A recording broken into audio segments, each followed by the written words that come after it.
welcome back to the Awakening Philosophy podcast.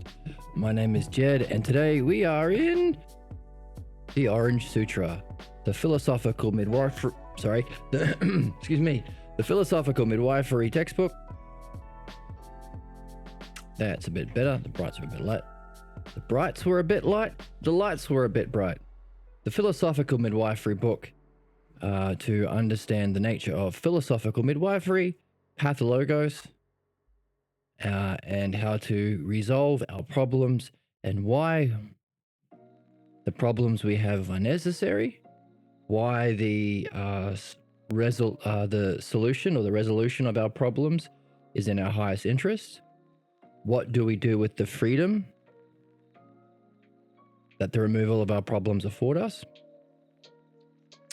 and how in going through that process of what Socrates might call purification, we are also gaining insights about the beneficent or beneficial and intelligible universe that we live in.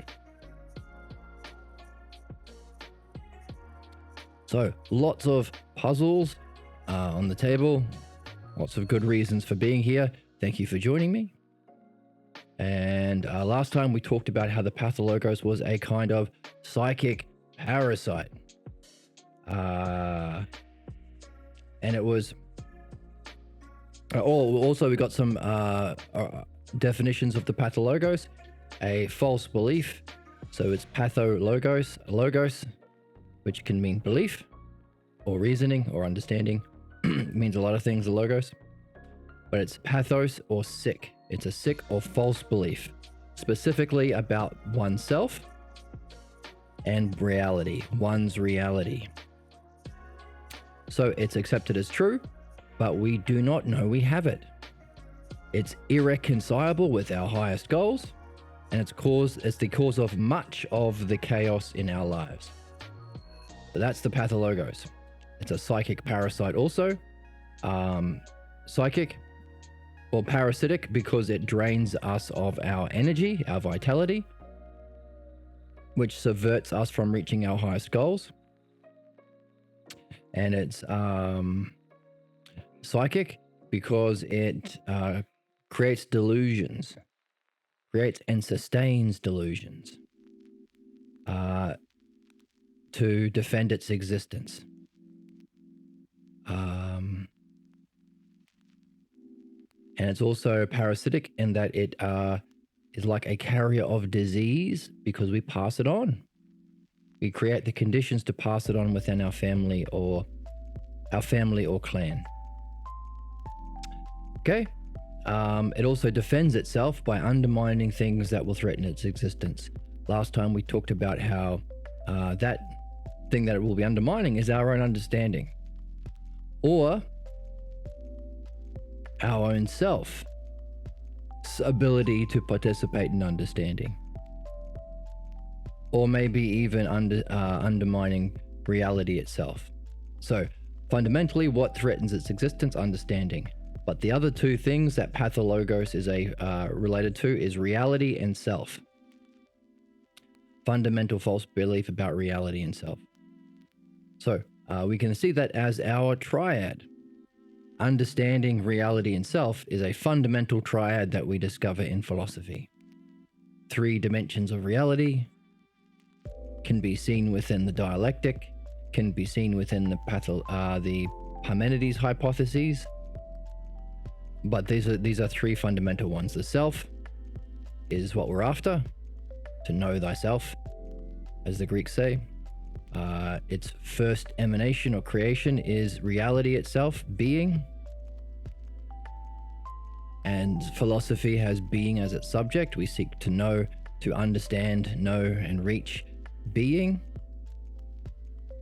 And the third expression after reality or being is logos. Now there's a question, or understanding. How do we reach being? Through understanding. How does it communicate through us? Well, we have to unpack its messages through understanding. So we can see it as self emanating into reality, or creating, unfolding into reality that communicates to us in our physical world through understanding. We also mentioned last time or the time before the many different ways in which mind communicates in a good and understandable way with us, a caring, understandable way, through the choice of our goals, through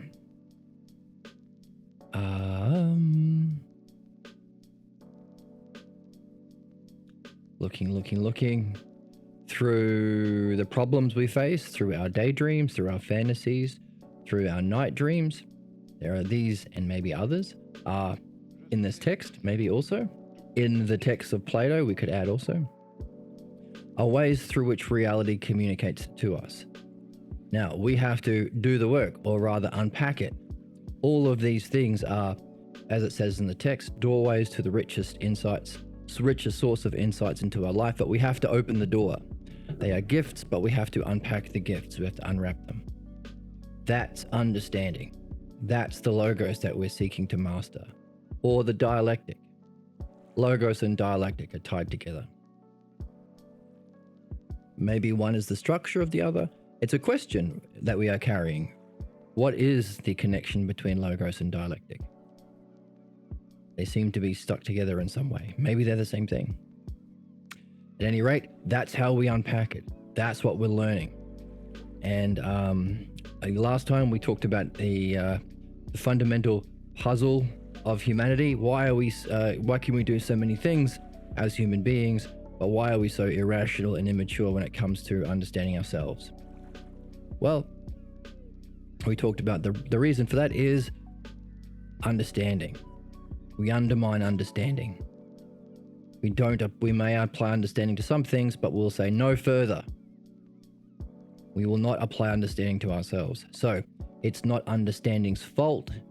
It's our lack of use of understanding that has caused man to be in the predicament that it's in. Be immature and irrational towards ourselves. So we would ask the question, why? What is it that is causing us to not engage in understanding? Last time we talked about, well, that's how the Pathologos functions, to protect itself by undermining understanding. And as we go, we will find our own selves undermining our understanding, or our ability to participate in it, or the understandingness of reality. Those are the triads: understanding, reality, and ourselves. But this model that we're learning can resolve those doubts. That's what we read in the text. So that understanding, you could say, is the third level. That's what we're learning to, that's what we use to unpack the messages from the universe, or mind, or reality, or being. And once we understand that, in philosophy, we ask the next question: what the heck is the cause of that? Where does even being and reality come from? So that's the fundamental triad. And you can say we have a similar triad happening in philosophical midwifery.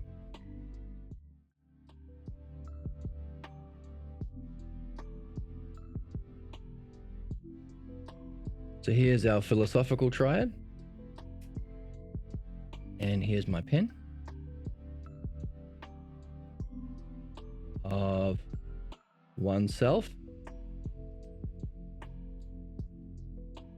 being, reality, what we sometimes call the universe too, and understanding.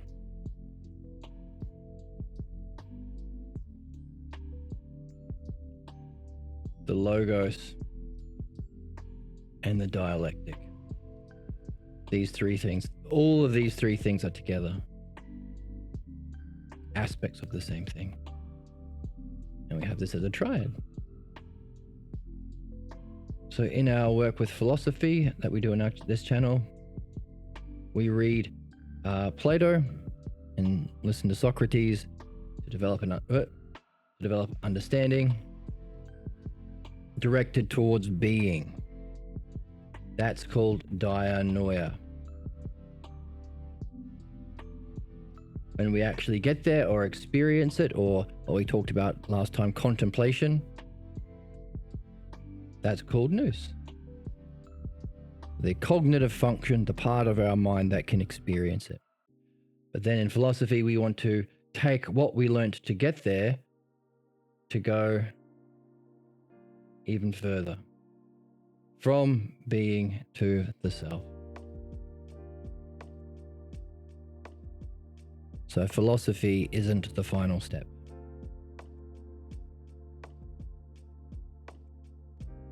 In the Phaedo, we read that Socrates tells us that as well. Start by loving learning. Practice the dialectic. Now you're in the realm of philosophy. But even philosophers seek the self beyond being. That's cool. But in midwifery, we can say that we have a similar thing, but it's reflection. We have the pathologos is the sick or false belief. The sick or false belief of the self, of reality, of our reality, as we read.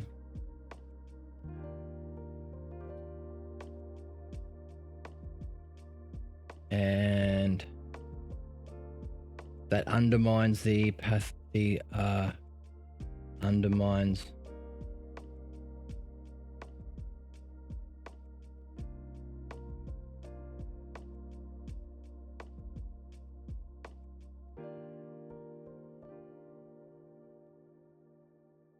sick or false belief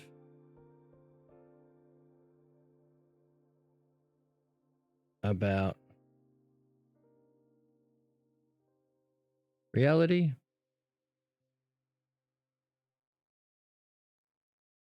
and undermines understanding.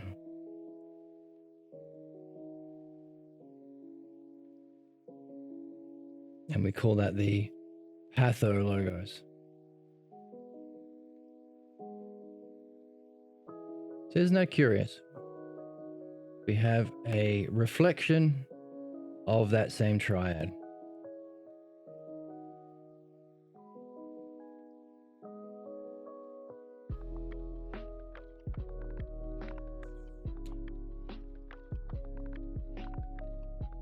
So you can say, well, if pathologos means false belief about reality, we could say all of these, we seek the one self, the understanding and experience of reality, and we get there through understanding. What we are addressing in midwifery is the sick or false belief about the self, the sick or false belief about being reality in the universe. And the pathologos means the sick and false logos, which undermines the understanding and dialectic. So you could just say sick or false to each of these, and you've got what we are addressing in midwifery.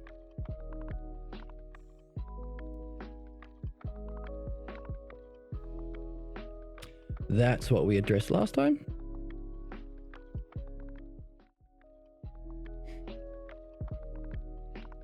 So that's cool. And we learn about this for ourselves to free ourselves from those things, while also learning about the beneficial and intelligible reality that we are in. We are all here. What are we doing here? Where do we come from? What are we supposed to be doing? And what is this nature of this universe we find ourselves in? These are the insights we will gather along the way. So now we're on to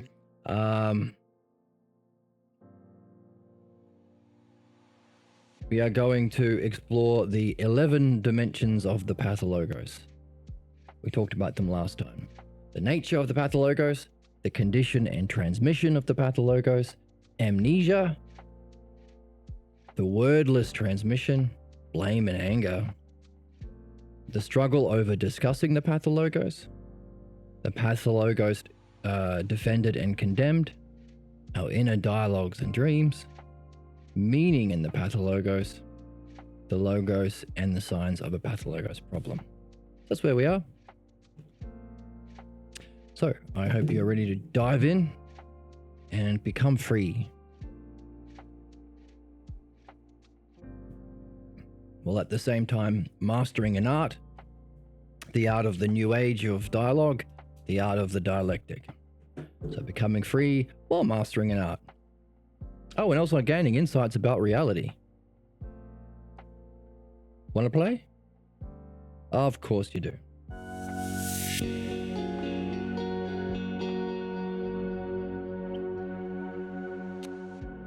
Number 1, the nature of the Pathologos. First, then, we will discuss the nature of the Pathologos, and in doing so, we shall include its highlighting stuff. Okay? What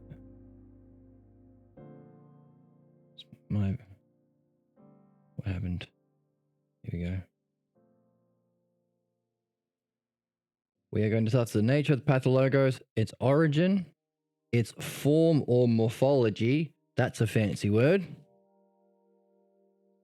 So when you want to talk about the form the Pathologos has, don't say the word form, say the word morphology, and you will sound super smart, and all your friends will clap.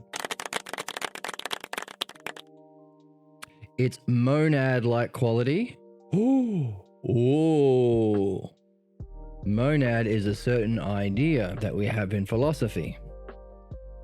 So we were talking today, a second ago, about triads. Some triads, so let's do another one. For example, the virtues of wisdom,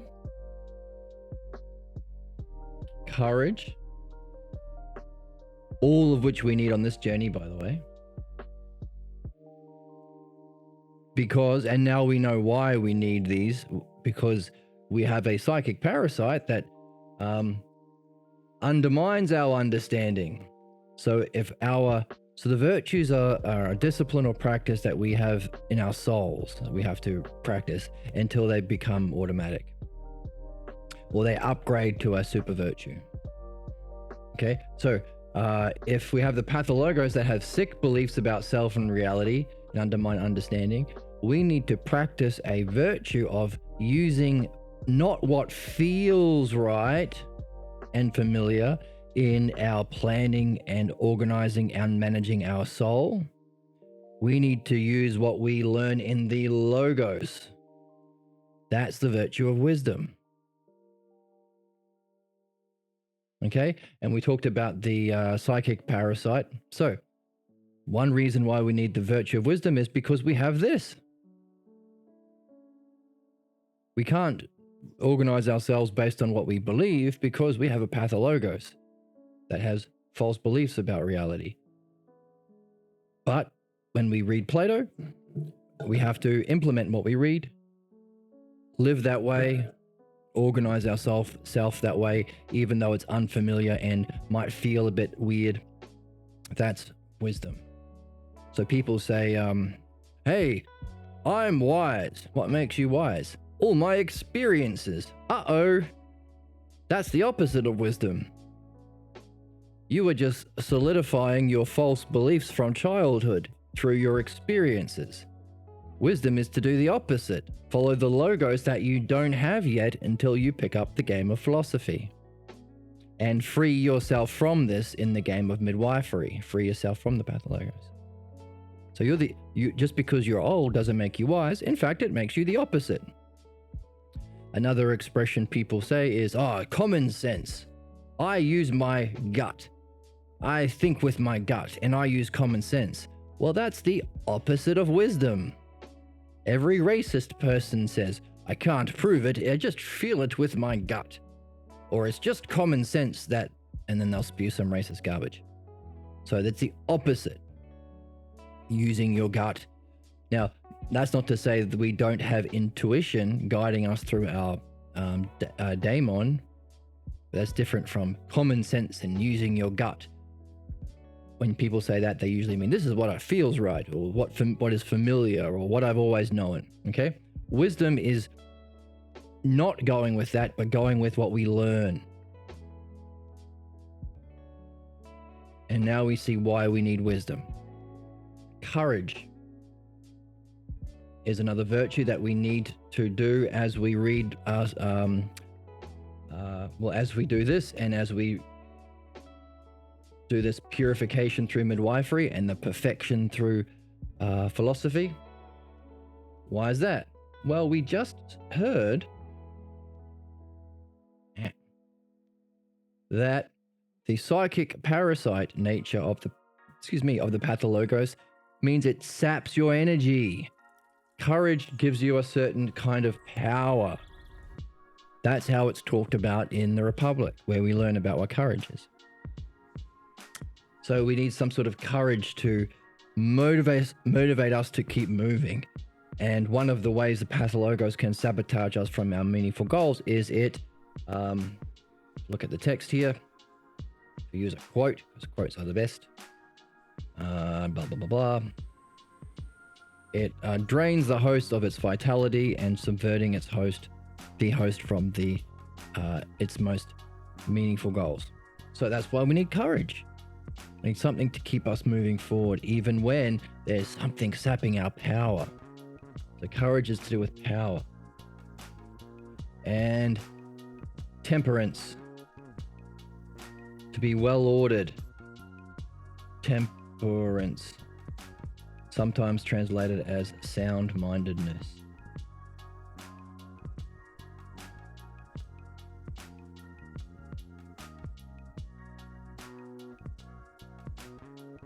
So that's making sure that your desires are not ruling the ship. So this is the snowman of our soul. Your hat on the snowman. So the desires are the biggest part, but it shouldn't be ruling, it should be on the bottom. Courage is the middle part of our soul.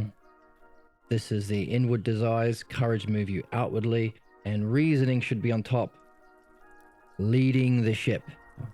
Or you should be ruled by what reason wants, not what your outward moving part of your soul wants. Fame, not what your inward part wants. Riches, so you can meet your inner desires, food and stuff. But what does the reasoning part of your soul want? That's what you should desire. That's what your activity should be directed towards.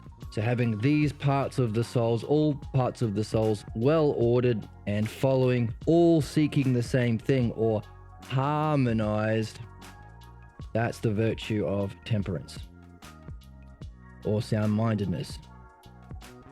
And now we can learn more about why that's necessary to do and practice, and it's not automatic. Because we saw that the pathologos functions say, hey, this goal is good, getting a sandwich. This goal is good, learning how to make a nice sandwich. This goal is good, getting more likes on Instagram. This goal is good, earning some big bucks and getting a promotion and getting the monies. This goal, understanding,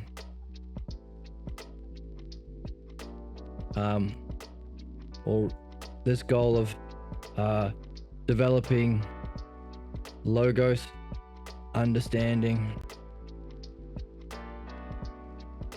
logos, dialectic.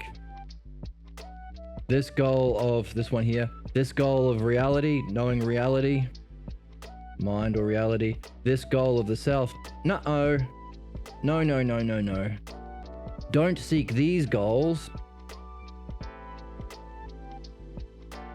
Seek these goals that you desire with your belly. Seek lots of cakes and how to make good cakes. Seek these goals that you desire with your heart. The outward moving, famous, or riches, or something like that. Rich and famous. But these goals are related to our understanding part of our soul. No.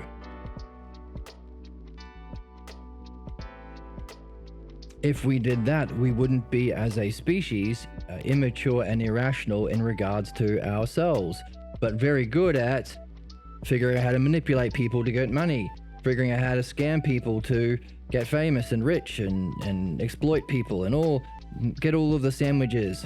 Hey, this is something we need to realize. Capitalism doesn't work because the theory is everyone can be rich. You can't. Imagine there is a hamburger. There are 100 people living on an island, and there are 100 hamburgers. To be rich means you have all of the hamburgers. And so one person has all the hamburgers, and these rest of the people have to share one hamburger. And they said, that's good. It will motivate this person to be rich. You can't. Rich means to have all of the stuff. You can't have many rich people. It doesn't work that way. It's like saying a king. Imagine there was a king who had all of the food in the land and gave none to his peasants. We would say that's a tyrannical king. We need to overthrow him. The capitalists would say, no, it just motivates the peasants to become kings themselves. What are they going to be kings of? This rich guy has all the stuff, and he has all of the laws and the banking institutions and his occurring interest to protect his stuff. So what are you going to do? These people have to only fight over one hamburger. It's impossible for them to become rich unless they find a way of breaking into this guy's resources, and then maybe you have 2 rich people and 3 billion poor people. That's how wealth works. You can't have rich people. It shouldn't exist. It can't exist. It's a zero-sum game. This is important. But of course, you don't take from the rich because they have systems and laws and structures and financial systems to maintain. All we're doing is fighting amongst ourselves. And we don't want tyrannical kings. It's not a good thing to want more rich people, even if it was possible, which it isn't. But let's say they're the utopia, or the ideal that never happens, that capitalists use to justify capitalism. That, oh yes, everyone does become rich, all 300 billion of them. What will that mean? That means that you've got from this guy having 2 hamburgers, this guy having 2 hamburgers. What about these guys? Where are they going to get their hamburgers from? These rich people. In other words, if everyone becomes rich, you don't have rich people. You will end up with this guy taking this hamburger from this rich person. So this guy's left with 1, this guy's left with 1, this guy's left with 1. So the ideal that all capitals use to bullshit justify their being rich, that maybe it's good that we're rich because it motivates people to work harder. The outcome they're talking about is literally this: everyone having 1 hamburger, where we started from. And if everyone has 1 hamburger, there is no rich. That's equality. Rich people saying we can all be rich if we work hard enough is a lie. Because the idea of rich would not exist. The utopia that they're pointing to, which never happens because the rich get richer, it's a lie. Even if it did happen, what they are talking about is equality. Everyone having their 1 hamburger. So instead of pretending that it's going to happen, trickle down, as they say, just give everything to the rich and somehow equality, the invisible hand, will make these sorts of lies. It's nonsense. So both people are pointing to the same thing. Everyone having an equal share of the resources. No one starving. Everyone having what they need. No one having irrational, juvenile, immature excess.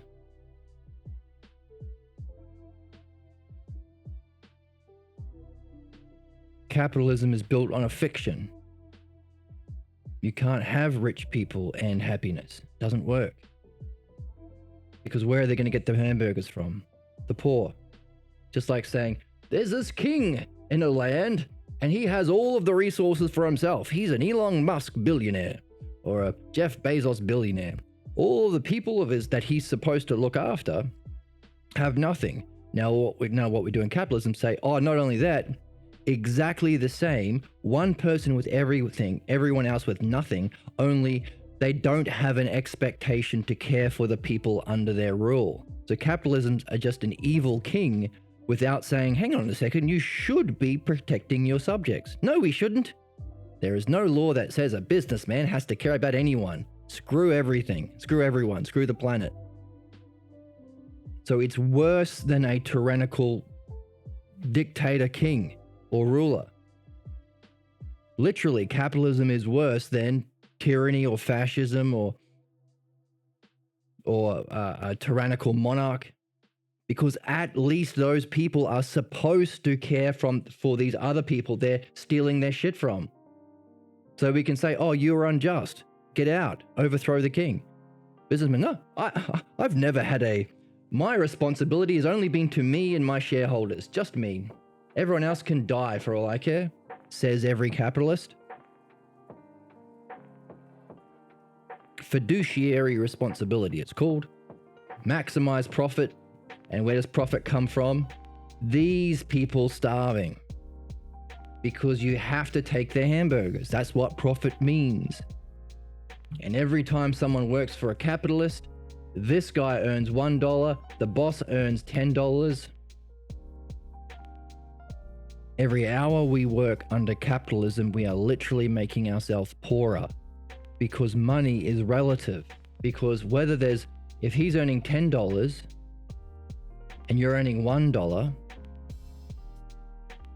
$10 only has value because it can buy 10 of the hamburgers. So if you work for an hour, if a hamburger costs $1 and you work for 1 hour, you're earning 1 hamburger while he's earning 10 hamburgers. So every hour you work where someone's making more money than you, which is what we do in capitalism, because boss makes more money, CEOs make more money, shareholders make more money, you are literally working in a way that makes you poorer. Because money is based on how much money there is versus resources. It's a zero-sum game. If everyone had $10, then these hamburgers would cost $10 each because they represent the resources. But if suddenly this guy has $1,000 because he's a boss, then suddenly these hamburgers don't cost $10 anymore. They cost $100. So no one can afford a hamburger, and this guy can afford all the hamburgers for working for 1 hour under capitalism. I have no idea why no one says this. I have no idea why we still allow the delusion that somehow capitalism sparks innovation, or it motivates people, or you can pull yourself up from your bootstraps, or any of that garbage. Money is literally relative. That's what inflation means. $10 isn't worth much today, but 200 years ago it was worth heaps. And every hour you work, if you work under capitalism, you are literally making yourself poorer because you're giving more money to the boss. Meaning that $10 you earn is actually making you poorer. So literally, we are working ourselves poorer. If you understand that money is relative to resources, that's what it is. It's not real. It's a measure of who gets to have the hamburgers. And the only thing that these poor people use to justify it is, oh, maybe everyone can be rich. And the reason why people defend billionaires and Elon Musk and some is because they're hoping to become evil kings themselves. Even worse than kings, because they don't have to care for anyone. So these Republicans and conservatives and right-wingers in government are literally trying to steal from everyone. And the people who support them are either being conned, or they think, well, maybe one day I can be an evil king. That's terrible and impossible. You can't. It's a lie. The idea that somehow we can all be rich doesn't work. Everyone being rich means everyone has a hamburger. That's what it means. So why not, instead of pretending that one day, if we all work hard enough, then somehow everyone will get one hamburger, when we know that's not going to happen because the rich get richer, let's just give everyone one hamburger.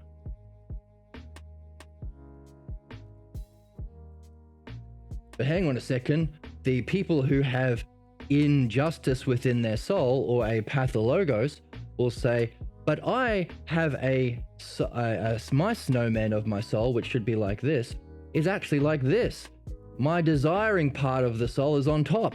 I think life's about having more, eating all the hamburgers myself. Yes, that's what I want to be.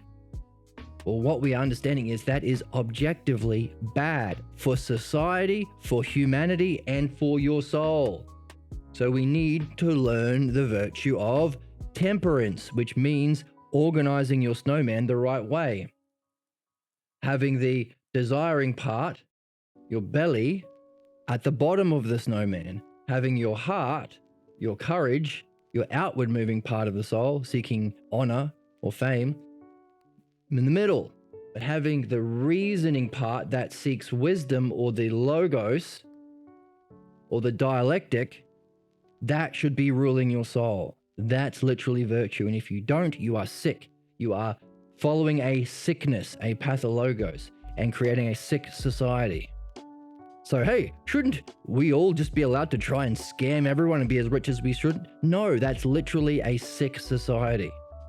So the debates that were on at the time of the recording last night, or the night before, nobody said, what is the sickness our society is suffering from? And what is the remedy? If you go into a doctor's office, you would say, okay, can you diagnose the patient? What sickness is he suffering from? And what is the remedy?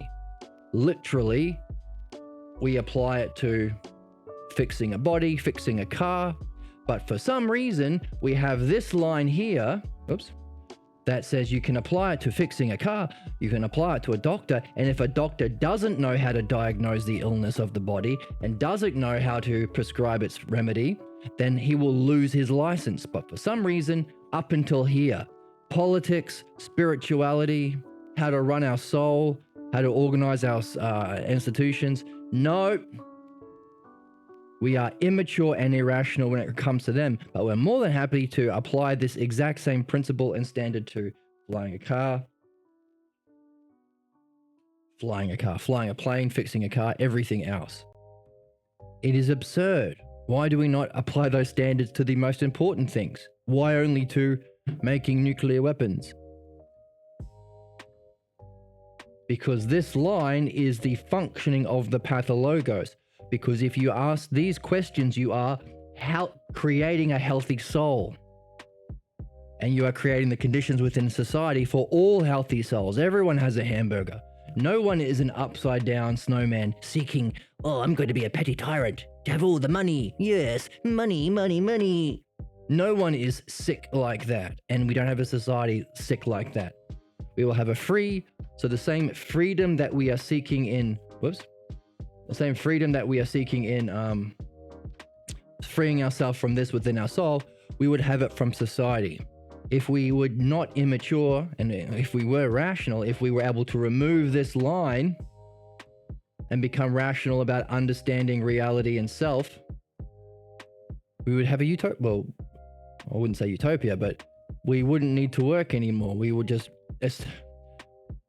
rationally, sustainably, equally,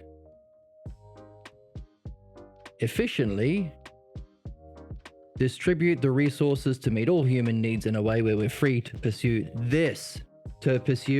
this snowman. We don't have to work anymore. Why? Because we have the technology to not have to work anymore. So long as we use it maturely and not use it to make sick, evil kings that are worse than even evil kings. Bezoses and Musks.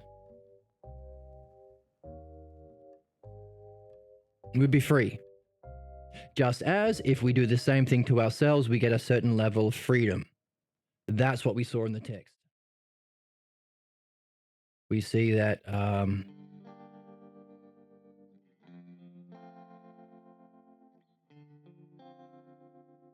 we should have the problems, and solving the problems is in our highest interest, and with the freedom from these problems, we can function at a higher and more personally significant level of existence. That applies to us, that's what we're heading for, and that's what we just looked at within society. personally significant level of existence within our world. It's time we realize that capitalism is a freaking lie and is worse than evil, even a tyrannical monarch. And the only thing that they use to justify it, the fiction is other people can become rich, is literally impossible. And even if it was possible, what it would end up with is everyone having a hamburger each, which is literally the opposite of capitalism. So why not just get to the end? Oh, really? That's how we're going to end up? So not 3 billion people suffering and starving while 50 billionaires, 3 billion and 50 or 8 billion and 50 people being free and having all their needs met. But we don't have 50 people living in ridiculous excess like an evil tyrant king. Worse than. So let's just get there. Instead of pretending it's going to happen magically through capitalism, if that's even the capitalists' justification, why don't we just do that? Why don't we just become rational? Give everyone a hamburger. Use all resources and technology. Not just for Apple to make Apple products, but use all it freely, all resources and information and technology freely to connect the resources of the planet to human needs in a way where no one has to work anymore, making us free. Free to do what? Pursue our meaningful goals. Which are what? Whoops. Which is what?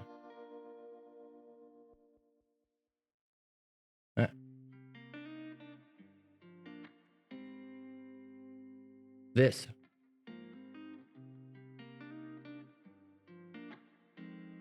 What we're doing on this channel.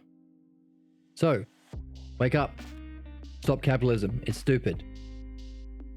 If it's selling us a American dream or a false promise, let's just do that. Everyone gets a hamburger. Because every minute we work, we're making ourselves poorer, creating injustice within society and within our souls. So let's stop that right now. Okay? So what? So what we were just talking about is the example of this virtue, temperance.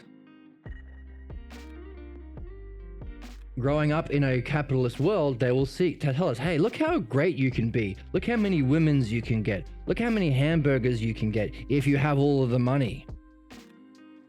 And also if you're famous. So be this kind of snowman, or the famous kind, which is like this. Head at the bottom, the heart, the outward seeking, famous part of our soul, outward moving, honor, fame seeking, ruling, followed by your riches seeking, desiring, and have reasoning at the bottom. These are various kinds of sickness, but that's the world we got raised in. So what? So literally what we just went through today, I've never seen on the news. It's the simplest and most obvious. It didn't take, like, it's very easy to explain with hamburgers. Circles representing people and boxes representing hamburgers. Very quickly, it's easy to explain. You could explain this to a 5-year-old. Why capitalism is evil and worse than even a tyrannical monarch, which all fairy tales say it's very easy to see. Hitler is worse than Hitler. Why? Because Hitler is supposed to care for the German people. So there is at least that principle that he's breaking, but he's supposed to have. Businessmen don't have that. They have fiduciary responsibility, which means screw everyone. Let them all die. So it's even worse. Isn't that interesting? Capitalism, supposed to be better than Nazism and fascism, is actually worse. Why? Because it just has one less principle.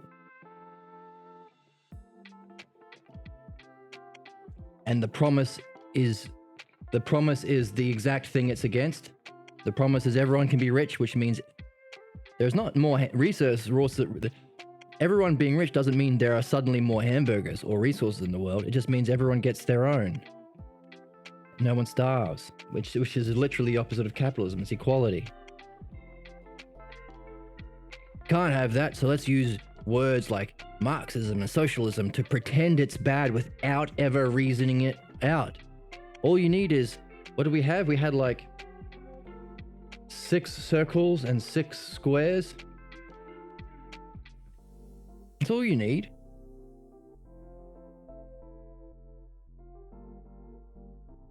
And if you realize that's what money is, you realize that every day we spend working, we're making ourselves poorer.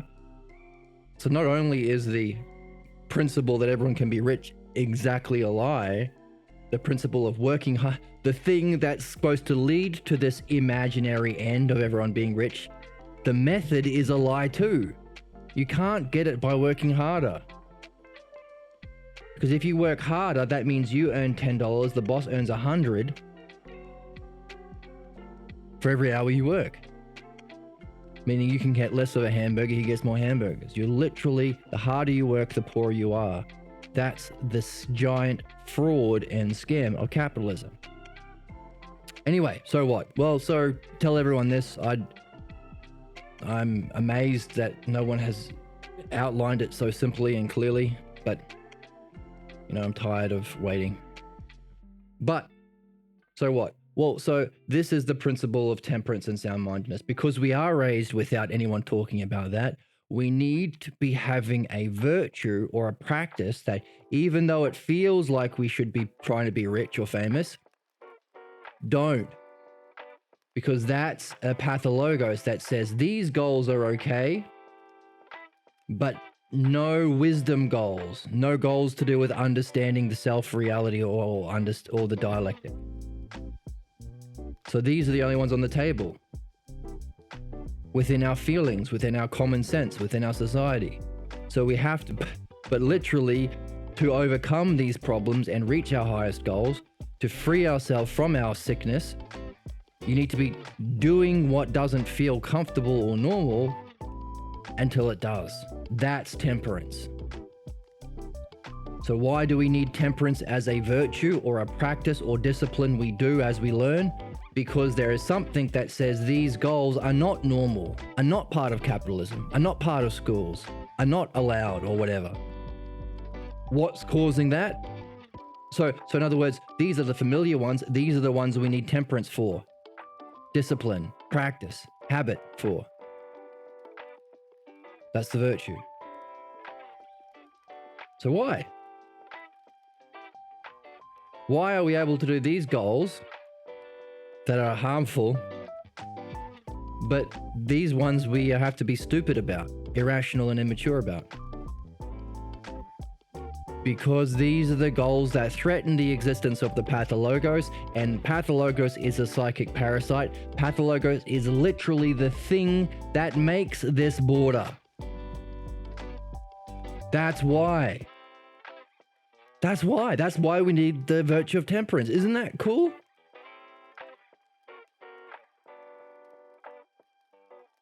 By understanding the pathologos and philosophical midwifery, we answer the question, why the heck do we need to be practicing the habits of the virtues when philosophy is supposed to be about not a practice or habit of our everyday world, it's supposed to be about just going to the realm of being. That's why we say the Stoics. Stoic uses the same language of Platonic philosophy. It just takes out the realm of being and the realm of the self. So it's about manliness or disciplining yourself for discipline's sake. It's stupid. Well, it's immature and irrational. Now we can say, well, why? Why does Stoicism allow you to... Let's get rid of this mess here. Why does Stoicism...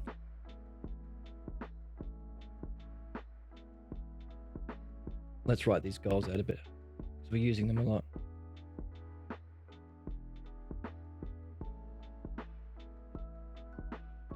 Let's actually draw the line.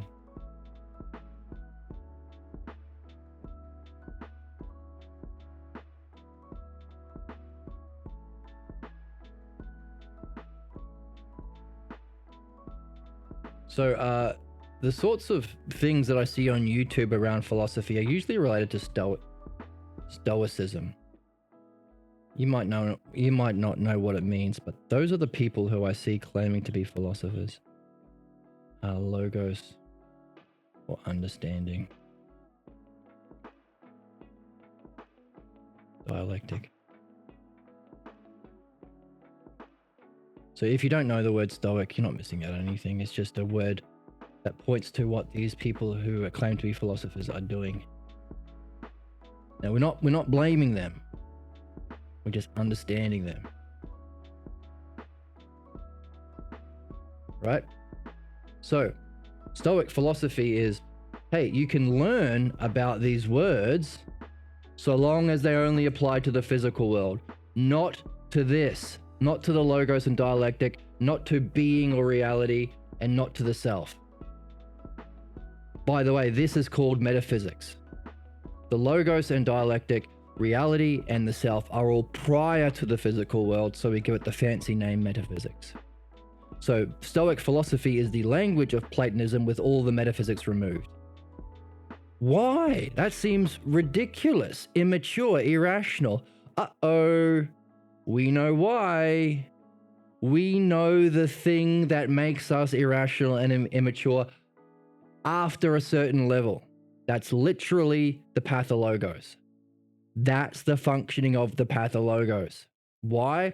Because if we applied it to this, well, you'd be learning the method of understanding, which removes the Pathologos. It's a threat to it. You'd be able to confirm that reality is caring and profound and intelligible in your own direct experience of reality, the goal of the philosopher, the goal of the dialectic. So you couldn't believe we live in a stupid, bad world, therefore our problems are just because our world is bad. So, and these are all the domain of the Pathologos. Understanding is inadequate, self and reality are bad in some way, inadequate in some way. So why are all the philosophers Stoics except for those who have been influenced by Platonic philosophy and midwifery especially?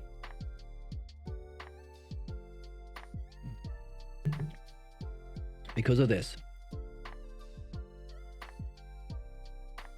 So what?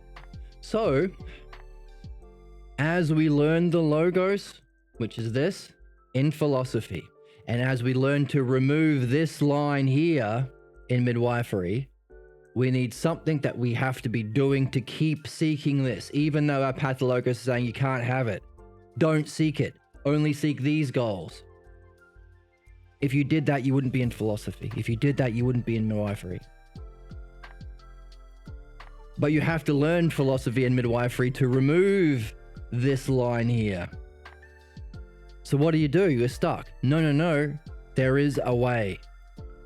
As you read, practice the habit, the discipline of the virtue of temperance, which means this snowman. Seek wisdom. Seek the logos in philosophy and the mastery of the Pathologos in midwifery. That's the virtue of temperance. Right? So that's why we need to have the virtues while we read. So if you read the Republic, before he gets on to the Dialectic, so the Republic has 10 books where he talks about the excellence of the soul. Socrates is explaining the soul. He doesn't get to the Dialectic until book 7 of the 10. He spends the first 7 talking about the need for these guys. What? Why? These are practices. These are in the physical world. Aren't we supposed to get out of the physical world to reach reality? Isn't enlightenment a state of naturally seeing the logos in everything? Naturally knowing reality and having it as your model for truth and beauty and excellence in everything you do? For recognizing the self and always having the self and never being ignorant of the self? Isn't that our goal?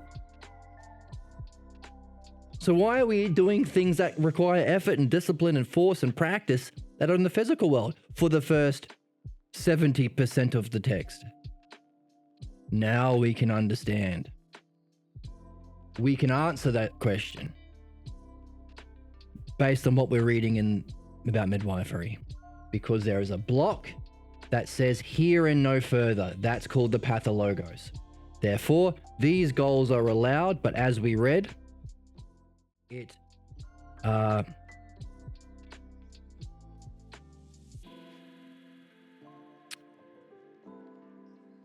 One of the functionings of the Pathologos is it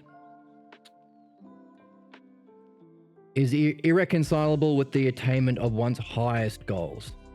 Right here. So, maybe this is a question, a possible theory or hypothesis. I don't want to eat a monkey. But hey, that's just a theory. A theory for why 70% of the Republic is just on their virtues, which is not what we're after. It's not the natural state of enlightenment of self. Interesting. So it's one of the biggest questions in Platonic philosophy and the Republic you can't answer unless you are reading the Orange Book. So when Pierre is saying we are returning to the Platonic tradition, having improved it, made it more complete and synoptic and unified, we can see why. By the way, Socrates was a midwife. That's where we got the word from. Plato wasn't. So we are returning to Platonic tradition, more Socratic. Isn't that cool? I think so. So if these goals are out, we have to be practicing temperance, which means organizing your soul so that you desire the logos, so that you seek in your activities things that help you get the logos, like this channel.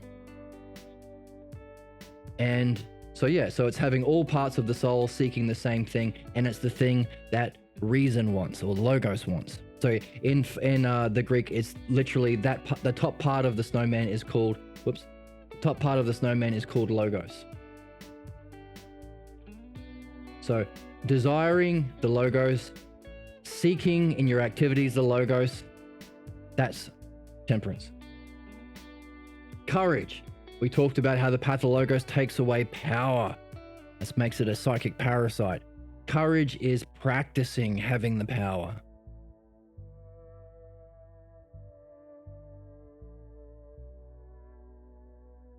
By holding on, no matter what ups and downs you go through, the fact that reality here is good.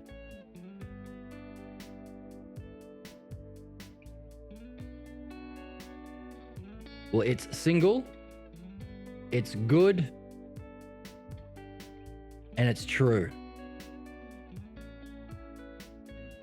Caring and intelligible, we could say. In the Republic, he says, hold on to that, even though you don't see it yet. Because the Pathologos says that, hey, the mind is not good and caring and understandable. Self is not good and caring and understandable. There is no such thing as logos and understanding that can help you know these things. Courage is holding on to the fact that what we just said is called the true lie, the one true lie. So courage is holding on to the fact that the Pathologos is wrong. It's a lie. And in the Republic, he said it's the one true lie. If you want to take all lies are some aspect or reflection of this one true lie against self, mind, and understanding. And you know what? It's going to feel like the lie is true until you remove this and you gain this in philosophy. So therefore you need something. So it's the same problem. If we have a Pathologos blocking us from seeing that it's a lie because it's an unsuspected false belief, it feels true, it's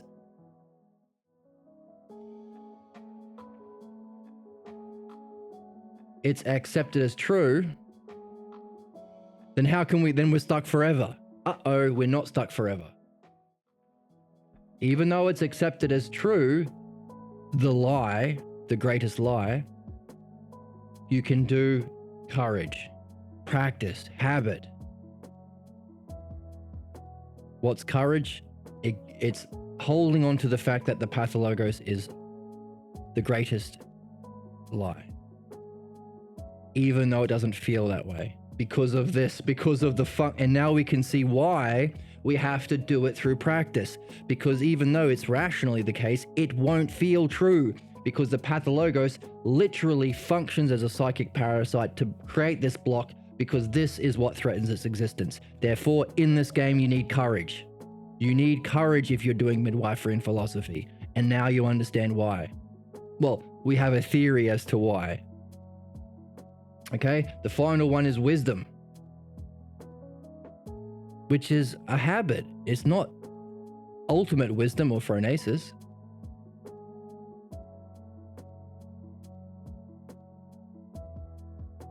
What's wisdom?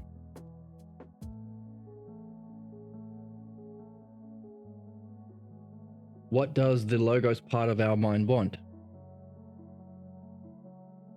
It isn't said in the Republic, which is weird, because we're supposed to be desiring it. We're supposed to be seeking it. So what is wisdom? What is the thing we practice in the virtue we call wisdom? Well, we know it ain't common sense. It ain't experience. Literally, those things just are the expressions of our sickness. So what's actual wisdom? Good question. Perhaps it's this guy. Whatever it is, it's the art. It's the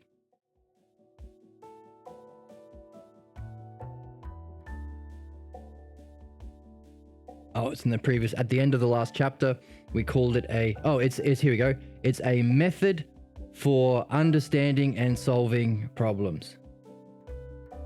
It's a method and model of understanding the mind, so we can trace it to the causes of our problems and the cause of it in truth. And what is the method and model we've been following? In philosophy, we call it the dialectic. In midwifery, we call it the new age of dialogue, but we're seeing it's actually the dialectic as well. So it's the Platonic tradition of dialectic applied. So now we have a possible answer for what exactly is wisdom. The dialectic applied to removing this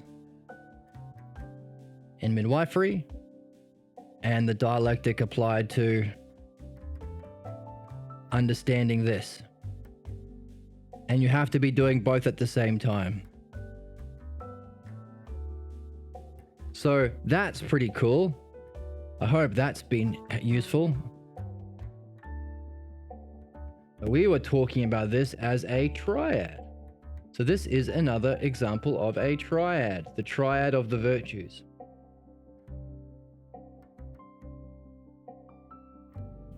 And Socrates goes on to say, by the way, after you have those three triad, you have your soul ordered, you're holding on, you have a power, so you have a soul ordered to seek the things that the pathologos block. You holding on to the fact that even though it doesn't feel right, the pathologos is false, and that gives you a certain power to go past your boundaries and address the boundaries. That's courage, and you're seeking the understanding of how to do it. That's midwifery or the dialectic. Now that you have all of the parts of your soul together, you have what you need for justice. Justice is the fourth virtue that happens when you have these other three.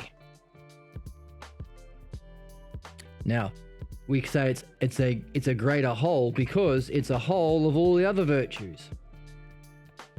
Justice is doing your intended function, your purpose, and only that, by the way. So if our intended function is the dialectic, can we be doing that at all times? Maybe. There's a question for us. But also, the intended function of the parts of your soul is this anyway. Only it's discipline until it's habit and practice until you free yourself from your pathologos. And you've gained understanding in philosophy. So the intended function of your heart, or the outward moving part, is courage. The intended function of your desires is to desire the logos. The intended function of your reasoning or logos part of your soul is the dialectic. So justice is in all of the three. So it's of a higher level that feeds into all of them. So this is an example of a monad.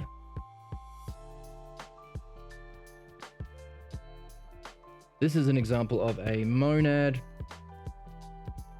which means a oneness above a triad. And triad is a threeness. Okay? So that's a little bit of refresher and teaser for getting into the reading in Plato that we do on this channel. But also, I did it all because we wanted to give an example of what a monad is. Because monad is a word that's kind of, it's the language of philosophy. So I needed to give you a good example. And happy accident, we also happened to learn why we had to learn this and why 70% of the Republic is about this and why it's an activity and a discipline. And why we can only answer these puzzles that are in the Republic if we're also doing midwifery. Because creating this line that requires the virtues to get past and requires the virtues to learn about, that's the functioning of the Pathologos. So if you didn't have the virtues, you'd be stuck. Because this line is preventing you from doing the very thing you need to address it. But the things that you need are past the line. So it's catch-22. You need the logos and understanding to address your pathologos, but the pathologos functions to stop you from seeking the dialectic. It convinces you that its lies are true. It gives you false beliefs about self and reality. So you're stuck, catch-22. Oh, we're not stuck because we can do the virtues. We can keep in mind that the line is true, courage. We can still seek the things that the Pathologos says it's impossible. You can't know the self. You can't know the meaning of life. You can't know reality. You can't solve all your problems. You're just a sinner. No. We know that's not true. Courage. We don't know. Actually, we don't know it's not true. We trust it's not true. That's the virtue of courage. We seek the things we are told are impossible, even though we think they're impossible at the moment. That's temperance. And we spend our time learning the very thing that threatens the existence of the Pathologos, even if we don't think it exists or we don't know if it's going to work. That's wisdom. And if we're doing this at all times, we have justice. So we're not trapped. Otherwise, the Pathologos would be a fantastic catch-22 safety rail, preventing you from doing the very things you need to do to stop the Pathologos, to break down and resolve the Pathologos. We'd be screwed. So that's an understanding of the virtues. What are the virtues? The very things we need to do to stop us from being screwed. If we didn't have it, we would be living in a cruel, irrational, uncaring universe. The fact that we have the virtues that we can do makes reality, mind, knowable. So it's not a false belief about reality. Reality is knowable, understandable, intelligible. The fact that we have the virtues is without which it wouldn't be caring. So we had a question. As we go, we are going to be learning about the Pathologos, which we did just now, but at the same time, we are going to be, and in doing so, we are going to gain insights into the functioning of the beneficial and intelligible universe, caring and intelligible universe. So we had a question last time. How, by learning about the Pathologos, are we also going to gain insights into the understandability and the beneficialness of reality? We just did.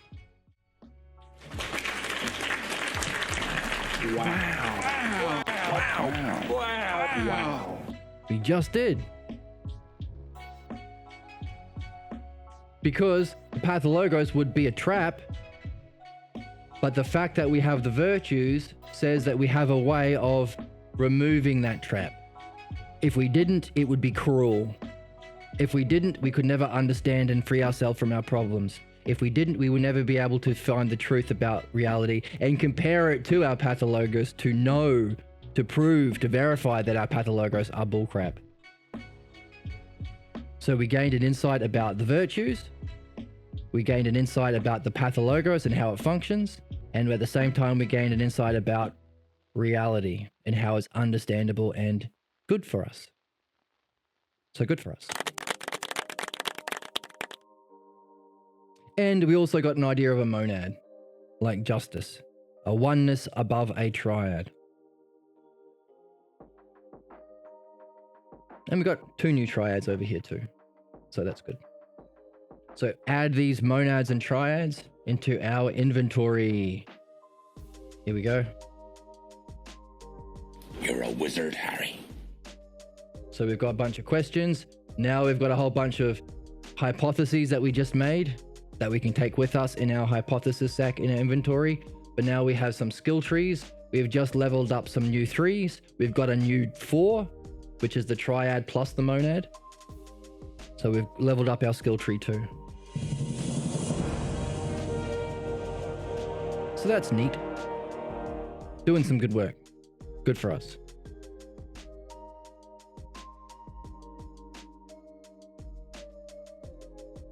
So let's jump back into the text.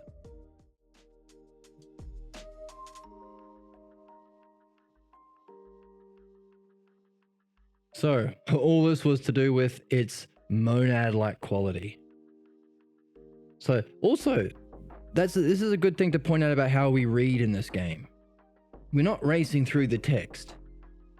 When I was at primary school, we would have a book club and you would get a pizza for every book you read. So the game was to find the shortest books and read them as quickly as possible, because that would give you the more pizzas. But we're not doing it for pizza. That would be an upside down snowman seeking its inner desires to eat pizza. We're doing it for understanding, logos, insight, wisdom. So we're only halfway through. We're not even halfway through. We're about a quarter of the way through the first sentence. And we're more than halfway through the episode today. But look at what we gained from it. We ain't reading for pizzas. That's we'll make that a bumper sticker for our cars. We ain't reading for pizzas.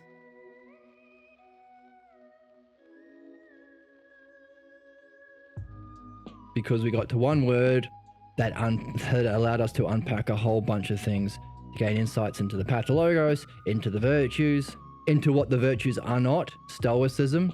So anyone who says that, courage is being tough alpha guy or whatever, like most philosophers on YouTube that I see in the algorithm, you know they're missing the mark. And maybe you can have a dialogue with them if they are genuinely interested in learning. If they're not, then But if they are, you can have a dialogue with them to see that actually they're a way of overcoming a block until we no longer have the block. And it's not for their own sake, it's to reach truth about the logos, understanding and dialectic, so we can master that, to know and understand mind and reality, to ultimately know the self, which is beyond even reality. By the way, we also learned something about ourselves. If we are in this game, we need the virtues. It's going to take courage. It's going to take temperance. It's going to take wisdom. We're going to have to be recognizing that what we're doing is just. Meaning we have to be reading the Republic at the same time. And, well, not just the Republic, but the Meno, the Phaedo. We have to be doing philosophy at the same time, because that's how we learn what they are, and they're literally needed. Also, you might have fantastic insights.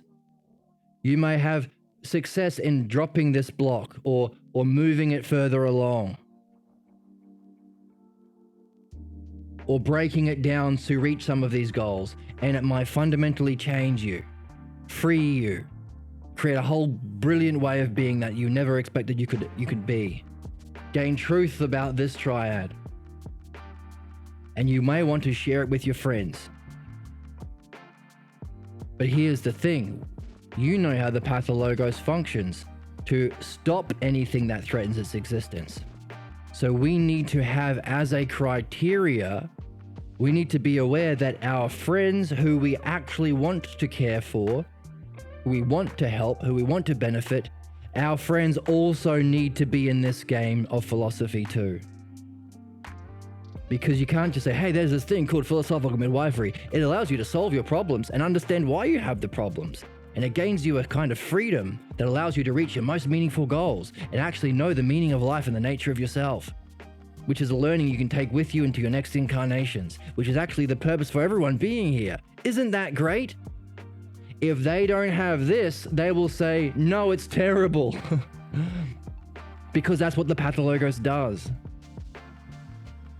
They need to have the virtues, some sort of seeking truth and wisdom, even though it doesn't feel, it's not what they're used to. Holding on to the truth that anything that undermines the Logos is a lie. Courage. Be seeking the mastery of the dialectic and wisdom. Even though this is a practice and doesn't feel like it's possible, because that's what the Pathologos does. So in other words, all of the great success that you will have if you stay in this game has come along with you, whether you know it or not. Hopefully you do know it. Comes along with you practicing the virtues as best you can. Even when it feels like you can't do it, even when it feels tough, even when you're in the downs of the ups and downs, that's the game. Even when the ups, Socrates says, you know what? The ups and downs of life, the pleasures and the pains, it's usually the pleasures that are the most dangerous, because they're the most likely to distract you. So in the ups and downs, you need to be pursuing this at all times. So you need the virtues along with it, which means if you want to share your success with others, they better be interested in the virtues too. So maybe these Stoic friends, if they're really genuine about the virtues, maybe we can offer them a doorway to transcend Stoicism to true Platonic and the realm of the rational and the spiritual. But now we know why you need the virtues, and we need the virtues, and our friends need the virtues if we want to share it with them. This is very attractive, powerful. It's more powerful even than enlightenment, because people have had experiences of these one-offs in meditation or drugs or dreams or chanting or whatever. They've had experience of them, but they go straight back behind the line within a week or so. Because having an experience of enlightenment, of being, or even the self, doesn't remove the Pathologos. That's why you need philosophical midwifery plus the experience, plus understanding, of course. You need all three. Meaning the Pathologos is stronger even than enlightenment, so that's why it's often called the most powerful force in the universe. Because it's more powerful even than having a direct experience of truth.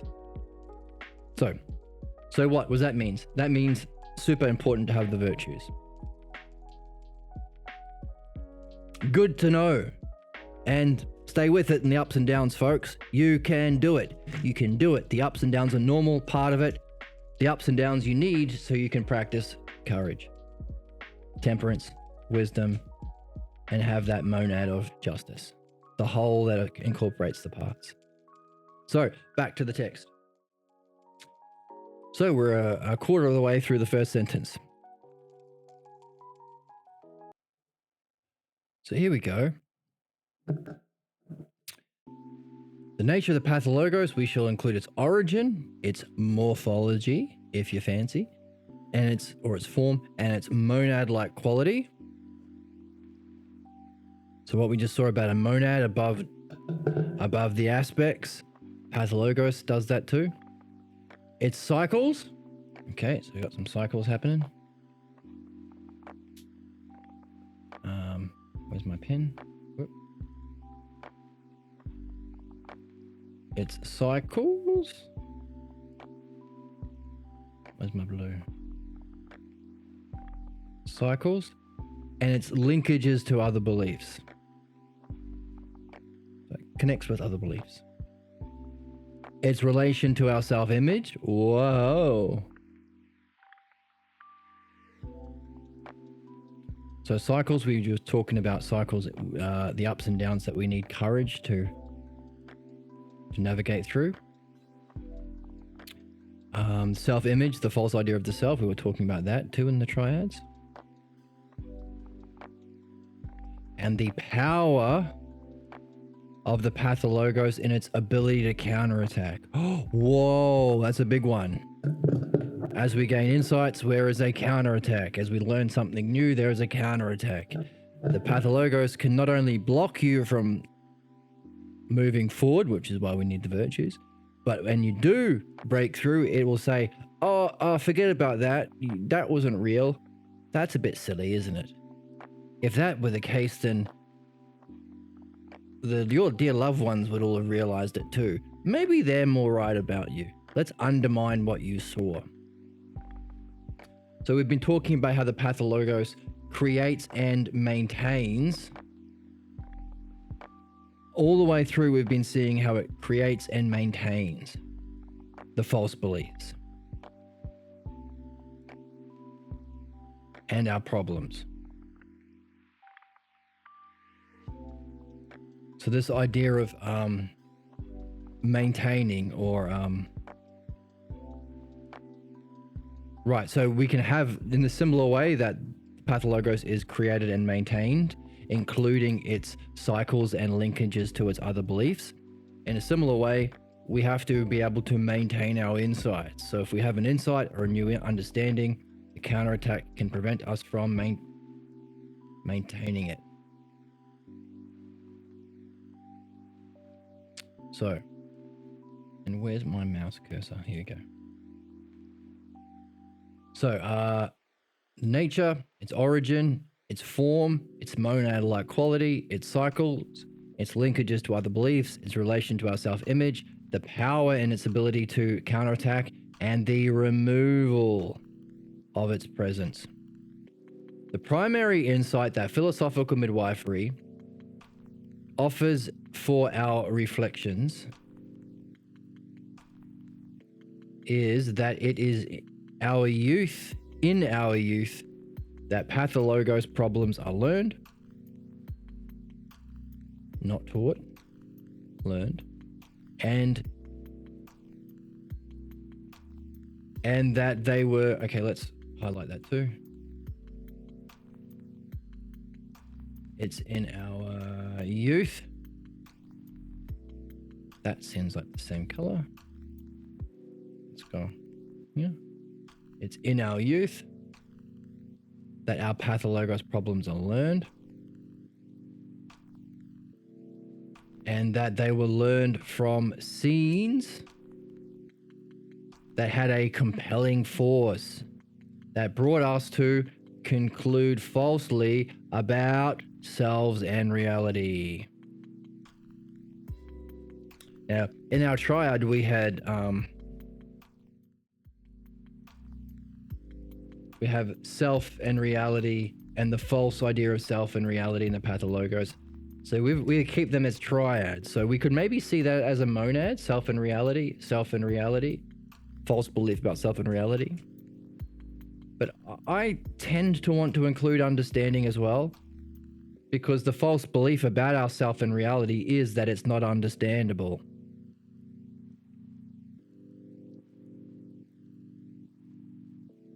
So it's I'm kind of smuggling in false belief about self and reality in relation to understanding. But we could see it as a duad. Okay, so false belief conclude falsely about ourself and reality. Right? The two objects that make philosophy.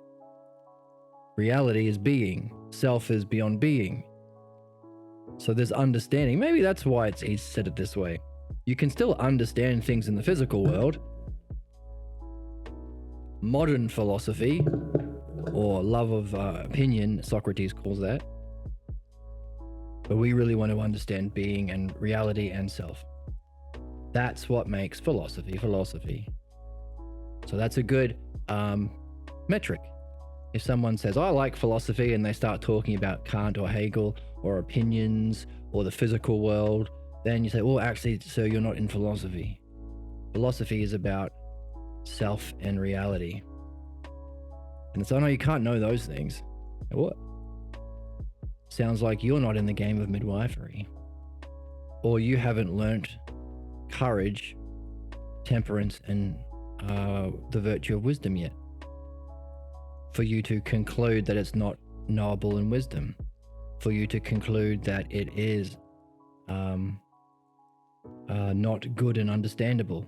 You need courage, and therefore you don't seek it, temperance. So, lots of fun using this to talk with our friends. And join the Discord, talk with friends there. The scenes themselves, the scenes were structured. The scenes were structured? That's curious. And why does my mouse keep disappearing? The scenes were structured. Yeah. To make certain conclusions stand as certain and indubitable. Now, indubitable sounds like something that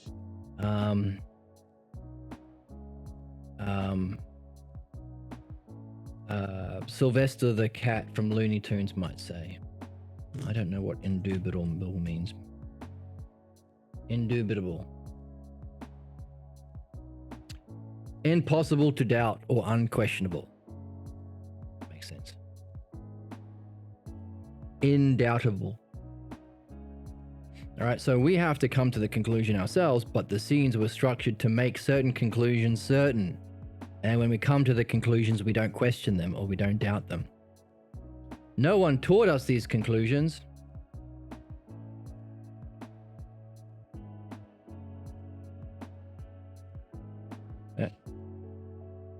No one taught us these conclusions, but we learned from situations that were structured to produce the pathologos or belief. Significant. So we can't really blame, well, blame is interesting. We can blame in a sense. We can say there are some, they functioned in order to do that, so they're not free of responsibility. But seeing as we came to the conclusion, we have the ability to free ourselves. We don't have to convince Ma and Pa that they were wrong, because our problems are not from the conditions they set up, but the conclusions we made, even if that was set up specifically to make those conclusions certain and indubitable. So, we have the power to free ourselves if we came to the decision ourselves, without realizing it and without having the words and all that sort of stuff. While each pathologos has its origin in unique circumstances, so we have each pathologos has its origin in unique circumstances of our past, all pathologos share the same form.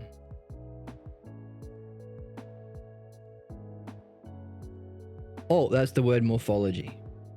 Now, second time we've seen the word morphology. And so, I'll take a quick minute. Morphology. Morphology is the study of words and their parts. Really? Morphemes, like prefixes and suffixes and base words, are units of meaning, meaningful units of meaning.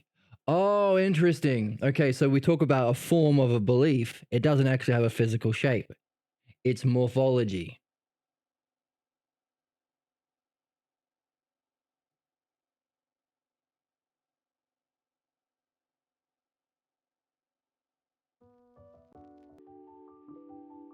So if we jump over to the internet, okay, we can see morphology in linguistics is the study of words, including the principles by which they are formed and how they relate to each other within language. So the form of a pathologos, because it's not a physical thing, it's a belief. We're looking at morphology. How do words and how does the principles of the words fit together? The parts and the principles, and how do they relate to each other? So that's neat. All right, that's pretty cool. So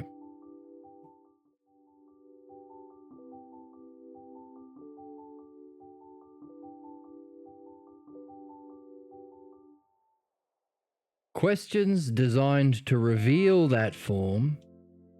Okay, that's what we're after. We want to find questions. So we're after questions. So we're interested in the dialectic, of course, the new age of reason.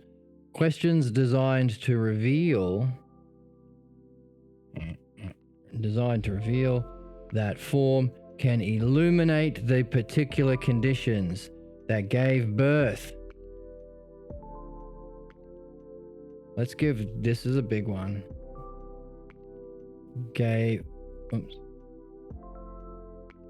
That gave birth.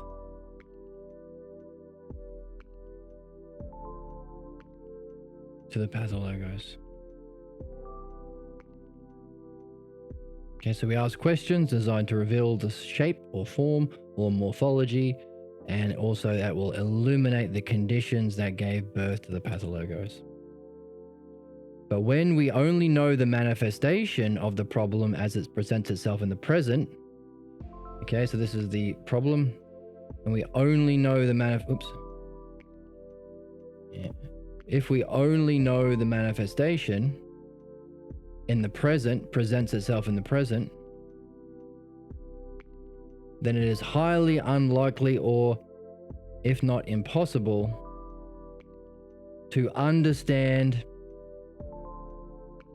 and predict the circumstances that generated the pathologos. Okay, so we have to recognize we have a problem, but we have to ask questions so we can illuminate the conditions. And what were the conditions? The certain conditions were scenes that were structured in our youth so that we come to our own conclusion, learning and not taught. And it was designed so that certain conclusions would be certain and indubitable. So we need to find those conditions in which we came to these false conclusions about self and reality. That's a cause of our problems and our chaos in our life. We can't just look at the problems in the present. Now you might recognize this. You have a friend and you say, hey, whenever you do something good, you shoot yourself down. And I keep telling you, you're not bad. You don't have to do that. But it doesn't matter how many times I tell you, you don't change. Or, so you addressed the problem presenting itself in the present, but you weren't able to change the guy. He doesn't change. Or he wasn't able to change himself. Equally so, someone who has a fundamental false belief about something, you could be talking with the smartest man in the world. He doesn't change his mind. Even if he recognizes, yeah, I just can't believe you for some reason. I'm still tied to my Jewish upbringing, even though I've reasoned that reality is beyond belief. Understandable, not based on cults and groups and cliques and in and out group mentality and all that stuff. I recognize that that's juvenile and irrational. But I still seem to think I'm right. Even though it seems ridiculous that I'm just picking one out of 100 different equally belief-based traditions. It seems like I'm being irrational. Right? Because even if you recognize it in the present, unless you can illuminate the conditions that gave birth to it, you might still be stuck. So you might recognize this with yourself. Why do I keep having to get it explained to me that I'm good enough? But I still don't feel it, or I still have the same problem. Why does my friend or loved one have the similar problem? In fact, Socrates' own teacher, Parmenides, said the very same thing when Socrates was a wee lad of 19. He said to the dude, he says to him,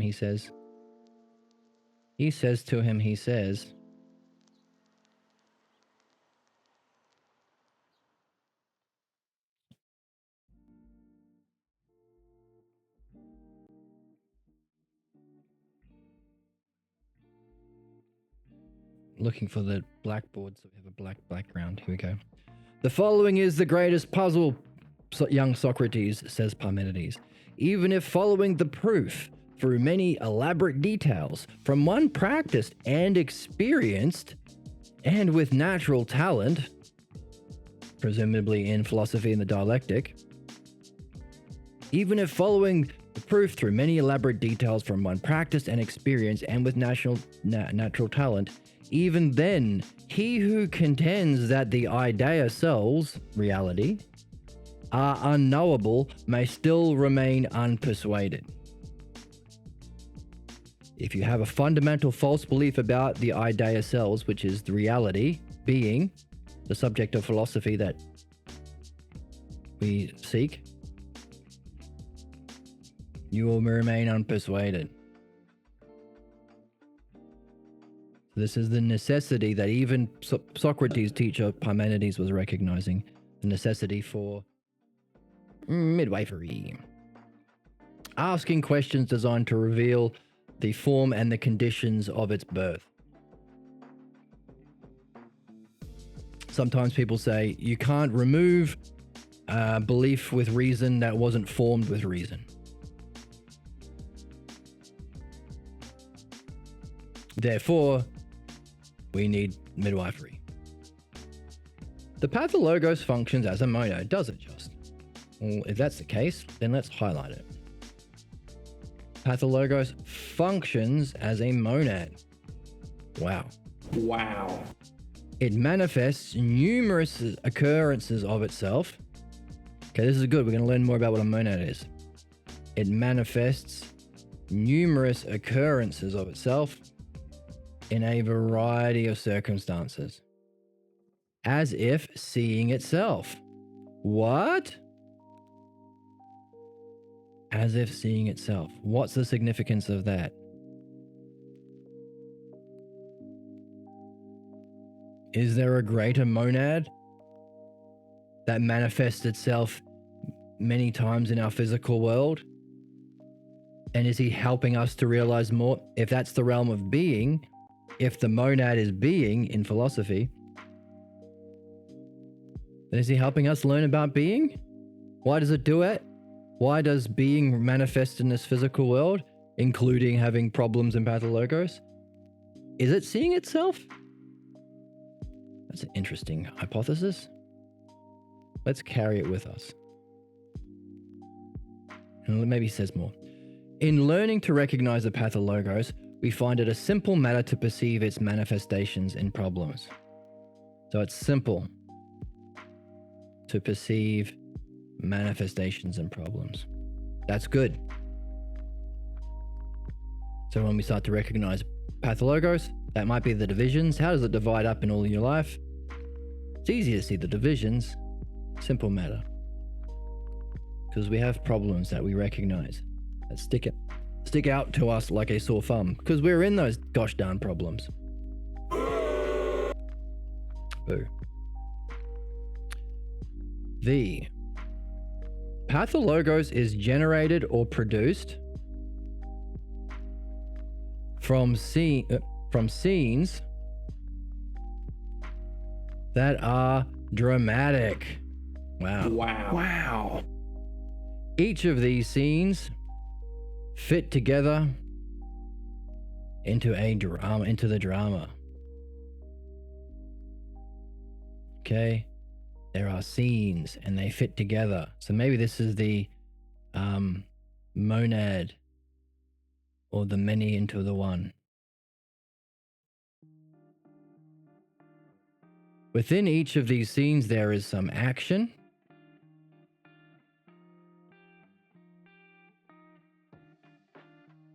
some intellectual content or logos, and an accompanying state of mind. What? Okay, action, logos, state of mind. Triad. So I've already done 3 triads for you. Make a triad in your book or document or notepad or whatever you're using to play along, because you're supposed to be playing along. That's the virtues, that's the practice, that's the habit. And now we know more about why we need to be playing along, because that's the practice of the virtues. And now we know more about why the virtues are necessary. So here's a 3, 1, 2, 3. Make your own triad. That goes into your skill tree and you are leveling up.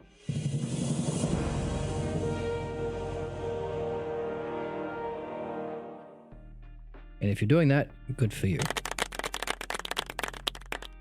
The state of mind is the effect the drama has upon the subjects. Interesting. So there's action and words, and it has an effect. State of mind. So okay.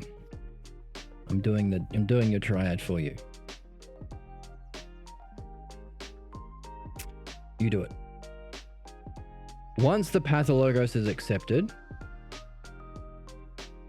it plays itself out repeatedly in one's life. Oh, interesting. Come on, man. Come on, man. Flippity gibbity. What in the hell? Flippity gibbity nonsense. Boo. That's our problem. That's the cause of our flibbity gibbity nonsense. Thus, the Pathologos has a cyclical nature. Interesting. You accept it at this young age, and you're stuck until you're in this game, and thankfully you are, if you're watching this video. Defined as the conditions that created the inevitable, indubitable conclusion. But once it's accepted, the logos and the action has an effect on your state of mind. And you accept the Pathologos, plays itself out, and it does so in a cyclical nature. Interesting.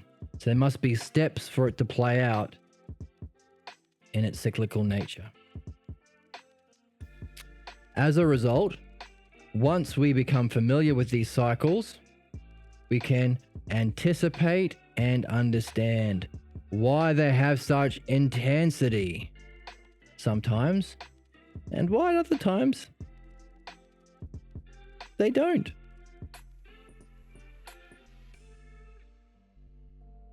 Okay? Maybe it's because we're in part of the cycle where we're at the low part and we're building up to the high part.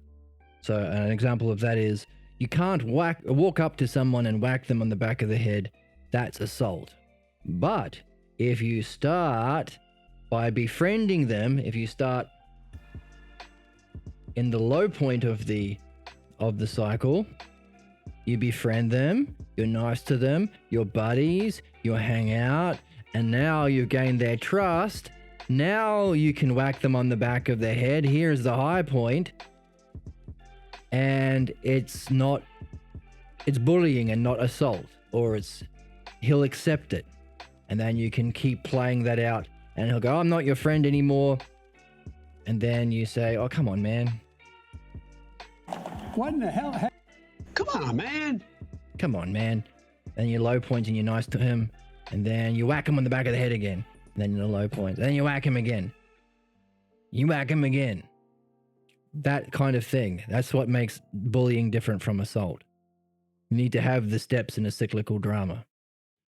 In a similar way, we have a problem that might start low and we work towards our goal, and we go for our goal and we're in our high point. Here comes our state of mind and our Pathologos that causes our problem. And that's dramatic and it's intense. But then afterwards we go down again.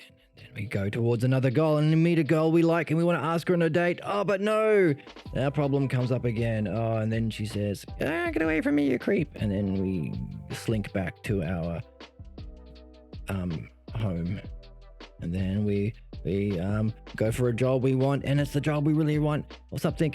And then we apply for it, and oh no, we forget to wear pants. Oh, we get told we're the same way that the girl called us a creep. Now the boss is calling it, the potential employee is calling us a creep because we forgot to wear pants to that job interview. And then we slink back home and we feel bad for a while, but then we hang out at home for a while, play our video games or whatever. And so these are the cycles of our drama. So what are we doing? I mean, we're hypothesizing. Why the intensity is, we can anticipate the highs and the lows, understand why they're highs and lows, and understand why sometimes they're not, why they're the lows, why they're not as intense. Okay? Cool. Further. Just go ahead. How much do we have of? Okay. All right. We'll keep going to the end of the section. Further, it is possible to see the interconnectedness. Oh, neat. The interconnectedness between an individual's pathologos problems or between, and to discover how they link together into a unity. Wow. So we have individual problems, like maybe not all of our problems is being called a creep by a girl you like or an employee that you're going to an interview with no pants on. Maybe you have different sorts of problems. Maybe sometimes you forget things. I don't know. And you feel useless or you feel sad or depressed. But they link together into a unity. Maybe that's the monad. For the pathologos interrelates into a network which constitutes the structure of one's pathologos. So we have a single pathologos. Yo, welcome to the chat. We have a single pathologos, that's the cause of our problems that we're after. But there are problems that link together into a network. So that might be the single network is the monad. So in chat, we have a question about beliefs. So beliefs, there are classes of beliefs. Okay, great. Thank you for sharing your confusion. Beliefs. So there are classes of beliefs. You can have the highest class of belief is called axiomatic. Axiomatic. Things that are true by definition. Self-evident truths. Like if A is equal to B and C is equal to B, therefore A must also be equal to C. That's an example of an axiom. That's just self-evident. Right? Axiomatic beliefs. If this is equal to this and this is equal to this, then these two must be equal to each other as well. Okay? The next level down is called a scientific belief. Scientific belief. That's got sufficient, that's got proven, or not proven, that's the wrong word, sufficient evidence. So scientific belief has sufficient evidence. So if you want to be a doctor, you go to school to learn scientific beliefs. You can't talk to your crazy Uncle Joe because he hasn't gone to medical school. He might have his own opinions, but that's not a scientific belief. That's why we pay money to go to university, to have sufficient evidence. Okay. Then below that, we have simple beliefs. Like you might have a simple belief. A real life example of axiomatic. Well, it's a self-evident truth.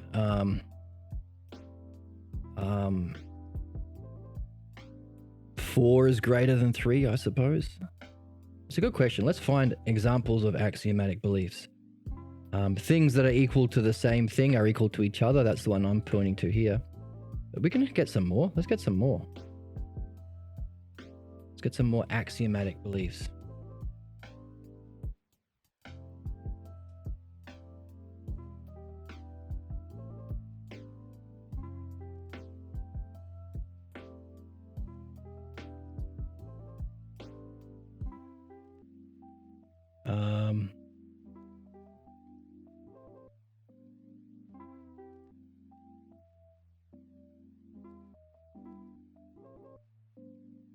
Now we can look at Euclid because he has a bunch of axioms.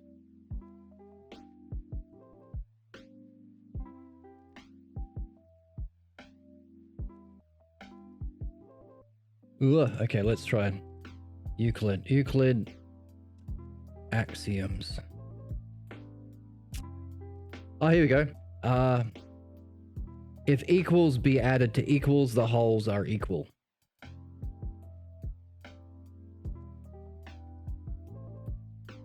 So if you have a basket of 2 oranges and a basket of 2 apples, they're equal to each other. There's 2. And if you add 2 to this one and you add 2 to this one, because you're adding the same amount, they're going to be equal to each other. Here's another axiom: the whole is greater than the part. That's true. That's just always true. That's just its definition.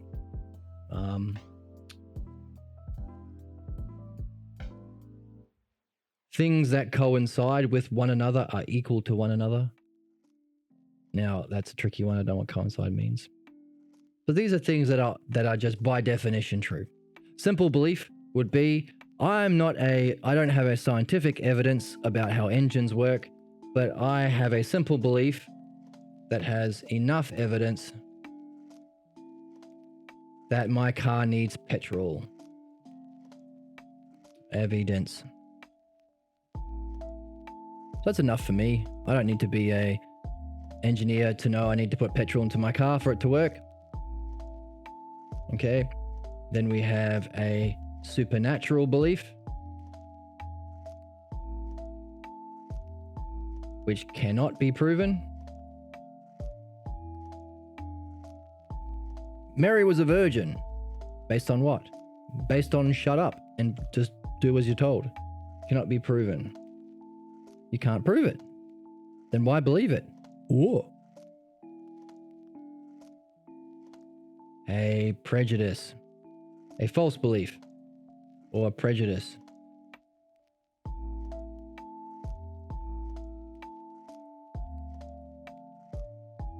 Disproven by evidence.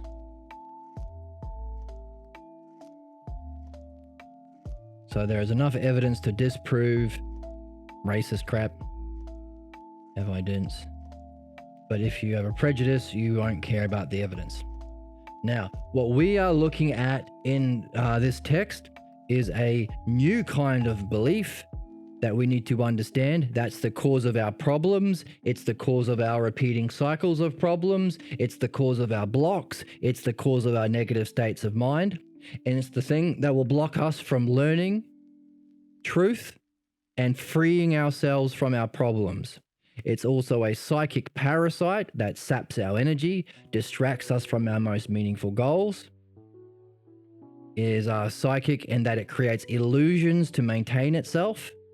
It's also a parasite in that you can pass it on to family members and clan members.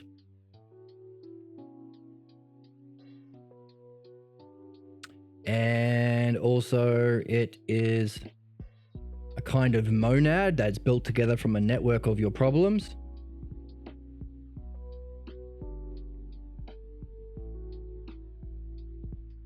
And it creates counterattacks whenever you have insights and you have achievements. That's called a pathologos. Let's give it a better color, because it's a big one.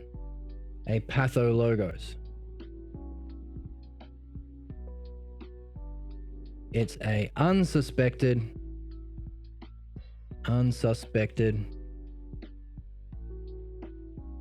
This is what we're learning about in the book we're reading together on this channel. Unsuspected, false belief about self, yourself, and reality that you are in. That's the cause of most problems. This is why philosophical midwifery is called the new paradigm of understanding human problems. Right? That's the lowest kind of belief, the most insidious. Drum roll in 3, 2, 1. Flibbity jibbity non. Whoop. Whoop.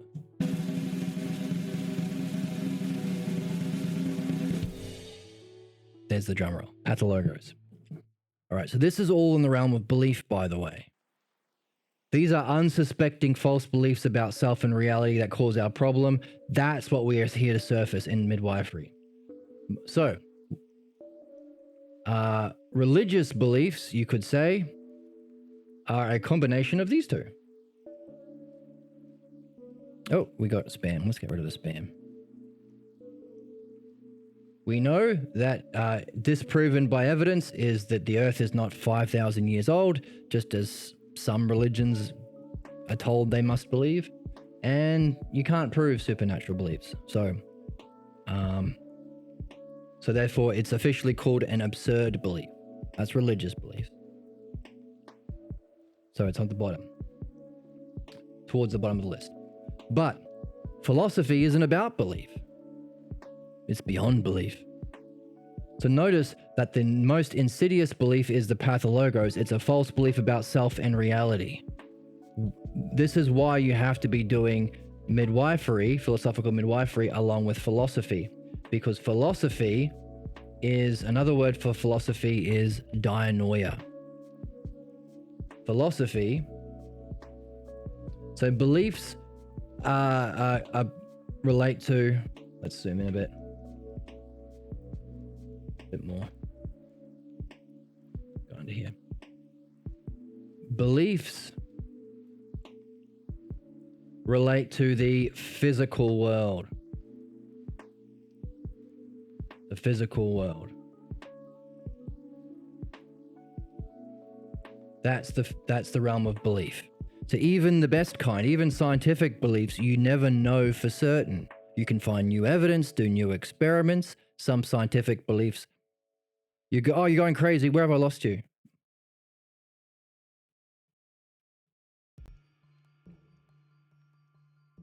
Where did I lose you? Do you recognize that some things are just true by definition? Like whole is bigger than a part. I don't have to prove that. If you know what a whole is and you know what a part is, that's just an axiom. This is complicated. Now, let's try and make it simple. So these are just 6 kinds of beliefs. But beliefs are about our physical world. But here's the thing. What philosophy is about is, so if you're confused already, I'm going to make you a bit more confused. The realm of being. Sometimes called metaphysics because it's prior to the physical world. There is another realm called the realm of being, or mind itself. Mind itself. Sometimes called reality. Or true reality, we could say. True reality. Okay? So for there to be physical principles that we can understand in science about the physical world, of course, you might have religious beliefs or prejudices that get in the way of you going to school and learning to understand scientific beliefs, but let's say you've gotten past those. For those principles to exist in the physical world, they have to have a cause. That's the realm of mind, or being, or reality. In philosophy is about this. True philosophy is about this. The way philosophy is taught in our modern culture is about this.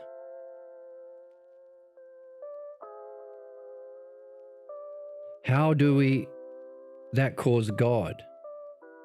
Is God. Right, so some people call this God because it has the characteristics of the divine. So we might call this the divine.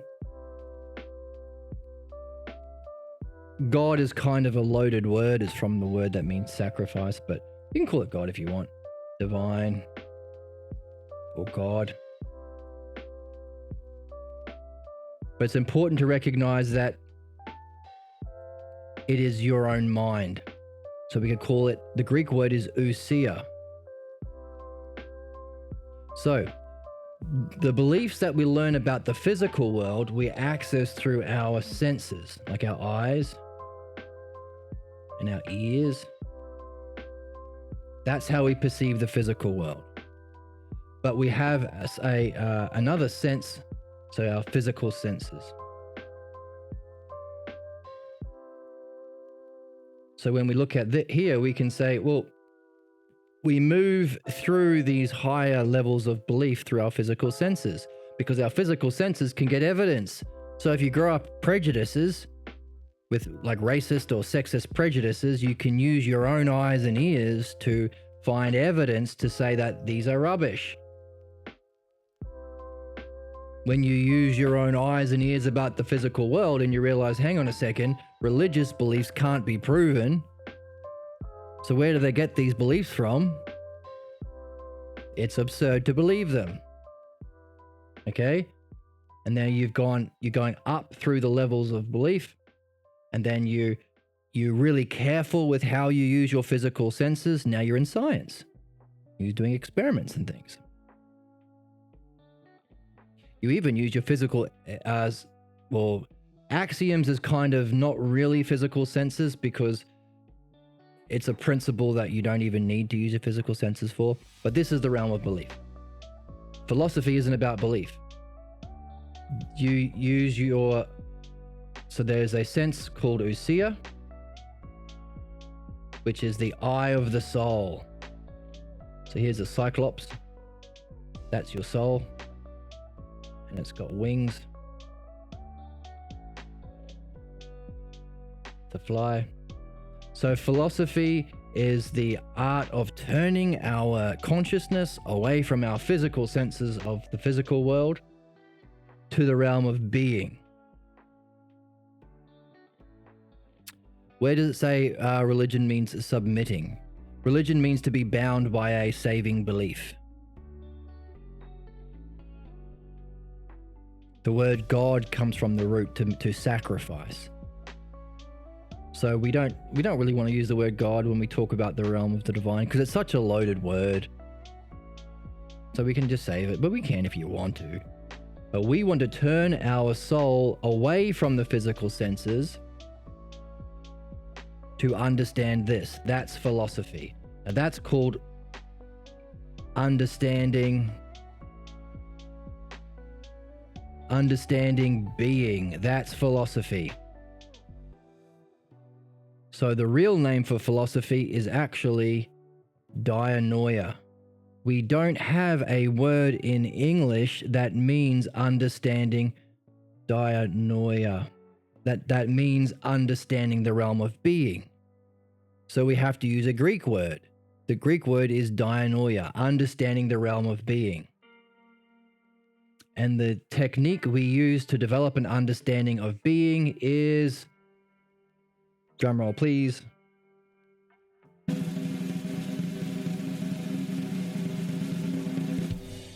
the dialectic. The dialectic is turning our own understanding. You don't have to believe anyone. It doesn't matter if they have the biggest, pointiest hat with all of the religious symbols on them. You don't have to believe them. You can understand for yourself. You have to. Because that act of understanding for yourself, the realm of being, that's philosophy. On this channel, you can join on YouTube, we read Plato, because Plato has our friend Socrates giving us the things we need to develop an understanding of being. That's the dialectic. Now, dialectic allows you to develop your own understanding. And so if you understand something, yeah, that's what we're saying. You just Google it, you say something different. But this is why we have this channel. The understanding of philosophy is literally removing everything that makes philosophy philosophy. Because Socrates was murdered by the state for doing philosophy and not for following the beliefs of the government. And then shortly after Socrates, there was something called the Dark Ages, where Emperor Justinian burnt down the libraries, killed the philosophers, and said you must believe in Christianity. And that's the Roman tradition. So in philosophy, we are applying our dialectic to understand not physical examples in the physical world, like beautiful things. We don't want to see a beautiful thing. We want to see the beauty itself. And your question was about morality, or what is the just way of being? What's our purpose? How do we have the excellence of the soul so that we can fulfill our purpose? That's called justice. Now, we don't look for just people like Socrates. We want to know what is the justice itself, or justice self. This is the subject of our own understanding in philosophy. You get the information about it in Socrates. That's why we read the Meno and the Phaedo, and you can follow along on YouTube, and you can join in Discord. Because we have to learn the dialectic, which is a kind of way of ordering our own thinking, not belief, but understanding the things themselves. Now, we call them selfers because we call them the thing itself. They have a kind of existence, a force, a power, a life. They're eternal. These are where the principles for the physical world lie. So if you want principles that are eternal and universal, you have to go to the realm of philosophy. Why? Because philosophy is the study of the realm of being. But it's not the way we learn philosophy at school, because the Roman tradition don't have a word for the. They couldn't do it because it wasn't in their language. They could only say what's a apple, or a beautiful thing, or a just thing. We call that Stoicism, or modern philosophy. Modern philosophy is Roman, which is the exact opposite of philosophy, because this is the realm of opinions. You don't know. So everyone has, so you say, I'm confused about moral philosophy.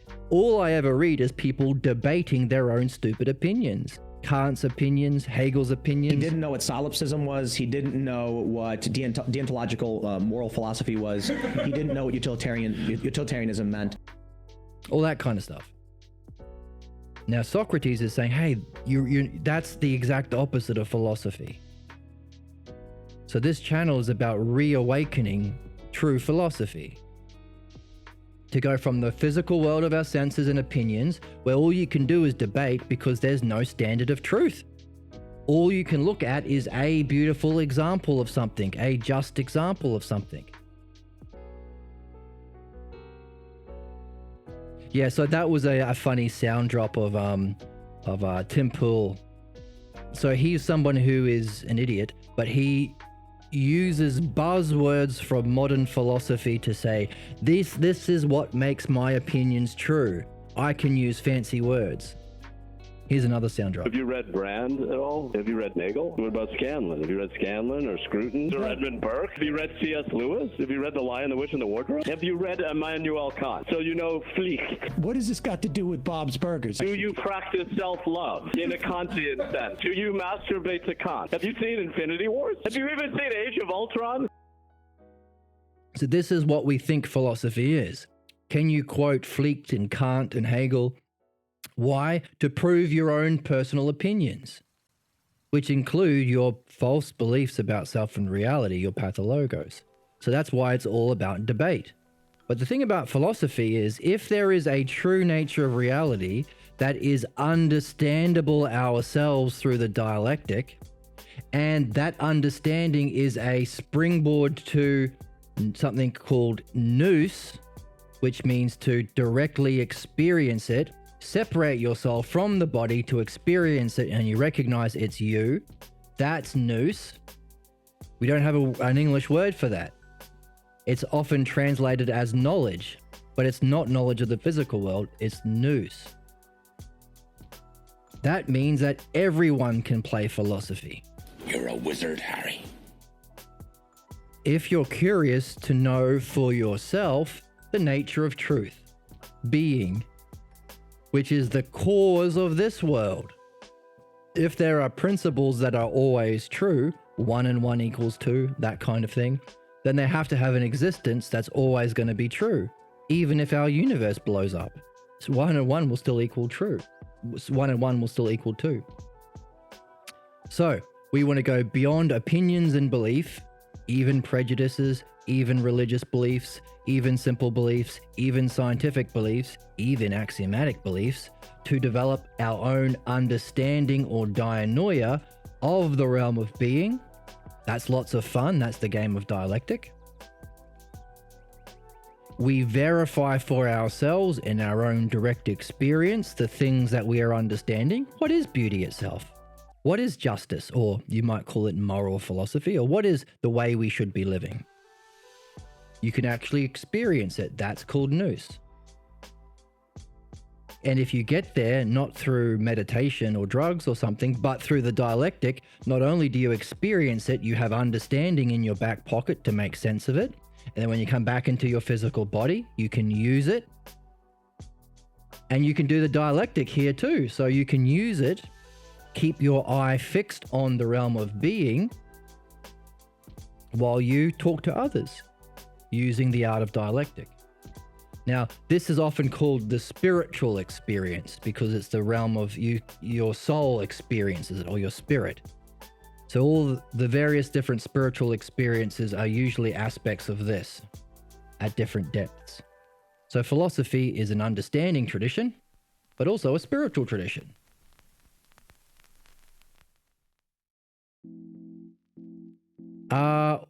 No. Prophets haven't been doing this because they prophesize. In other words, they say, believe me. Socrates doesn't say that. He says, look, he says specifically, do not believe me. Even if I tell you true things about the nature of the soul and justice and being, and he does many times, someone's going to come along and they're going to give you a counter argument that's going to match your own personal beliefs from your culture or from your religion, and all of a sudden you won't know what to believe. Then they're in the realm of belief. And it will feel right. And then you'll be like, hang on a second, I don't know what to believe. Maybe all understanding is rubbish. Understanding itself is garbage.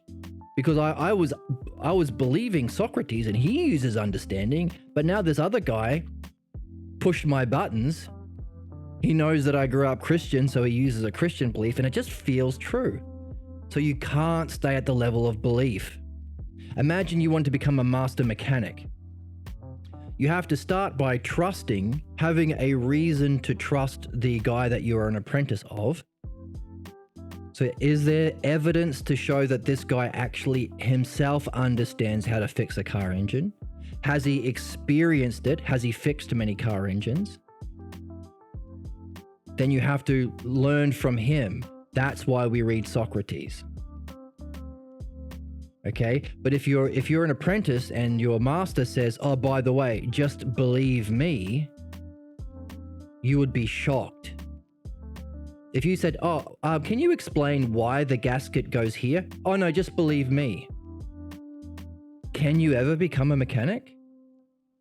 Every time a new car comes in, you'd have to run to that guy and say, hey, I don't understand why things work the way they do. Can you please tell me? Because I'm just have to believe you. Anyone who says you can stay at the level of belief is scamming you. That's a trap. You are trapped under that mechanic. Whenever you say, can you explain? Can you help me to understand for myself how and why the gas plug goes there or the spark plug goes there? If he says you can't understand, just believe me, he is trapping you. You will never become a mechanic yourself. Obviously, you have an apprenticeship so you can understand it for yourself. And then you can take your understanding and apply it in your own experience and have your own mechanic shop. And we know this when we talk about becoming a mechanic or a doctor.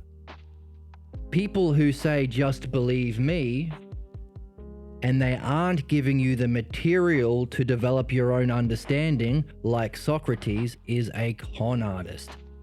They might not know that they're functioning that way, but that's what they're doing. Why? Because you want to know for yourself. There's a saying, if there was a banquet, you wouldn't send your slave. If there is a realm of being that is complete beauty, that is reality itself, that is experienced as bliss, that you know yourself and everything all at once, why would you just believe somebody else's experience? Why would you send the slave to the banquet? Wouldn't you want to experience bliss for yourself? And not only experience it, understand it, and use it? Anyone who stops you from doing that is conning you. By definition, that's an axiom. So this is what philosophy is. Developing understanding of the realm of being, that's called dialectic. That's a preparation of your soul to experience it. That's called nous. But that's only the first steps, because you have to come back into your physical body and use it. Use the dialectic in reflection. You have to reflect on the experience, make sense of it. Understand how to have conversations well, how to reason. But hang on a second, if this has an existence, even this has to have a cause. So in philosophy, we wonder, what is the cause even of the realm of being? Its cause.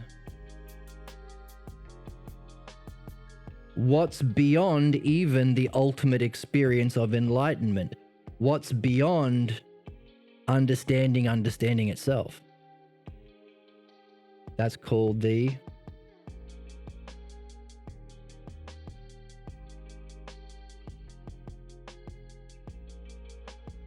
what's the cause of even the realm of being? Drum roll, please.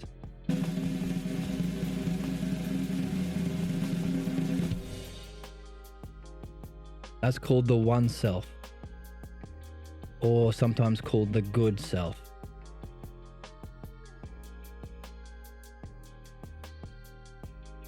So we've gone way beyond belief now. We've gone beyond even nous. It's beyond even the greatest experience. It's beyond even the regular way we use understanding. Now, the dialectic on the oneself you can find in Parmenides' First Hypothesis, and there's a series on the YouTube channel for that. So philosophy isn't even the goal. And in the Phaedo, we look at that. Socrates says, hey, you start by learning, loving learning. Then when you realize you have to learn the dialectic so you understand being for yourself, that's philodianoia, or philosophy.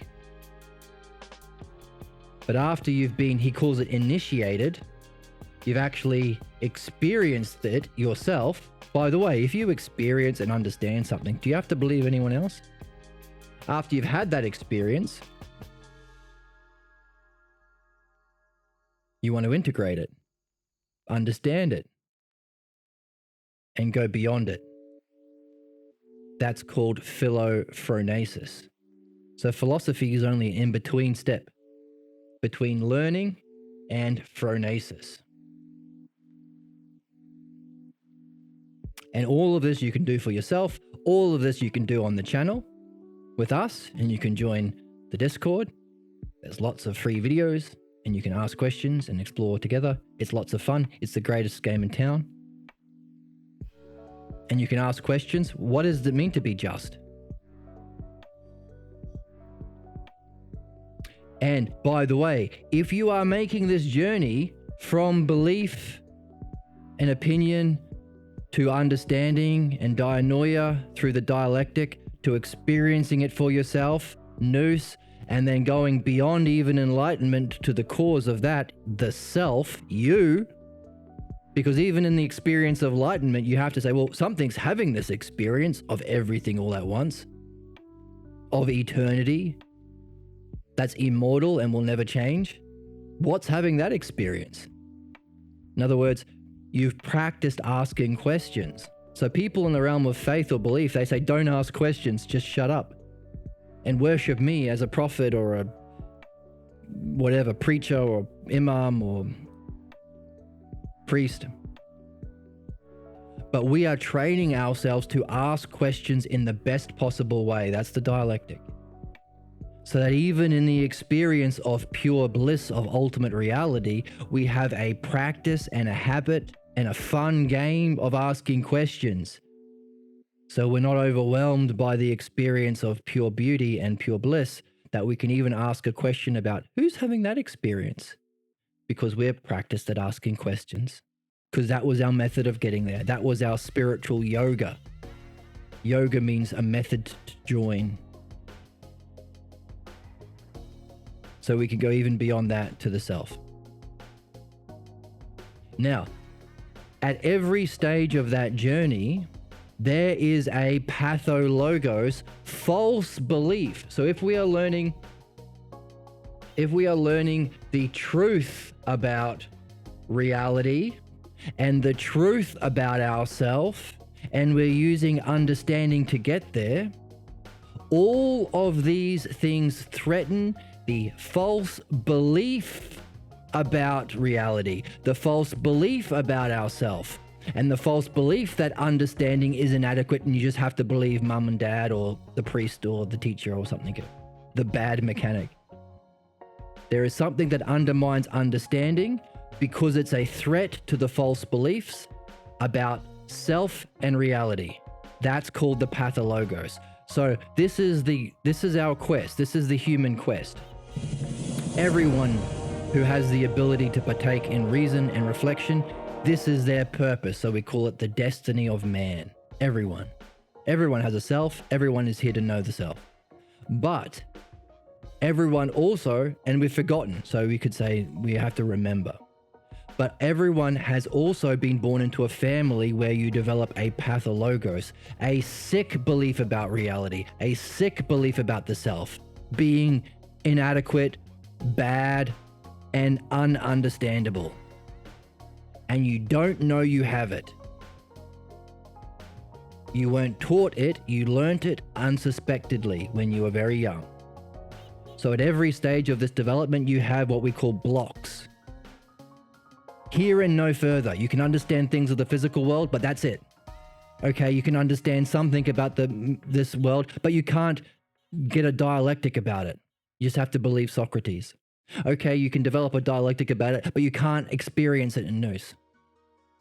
Okay, you can experience it in nous, but you can't take it back with you and integrate it into your dialectic.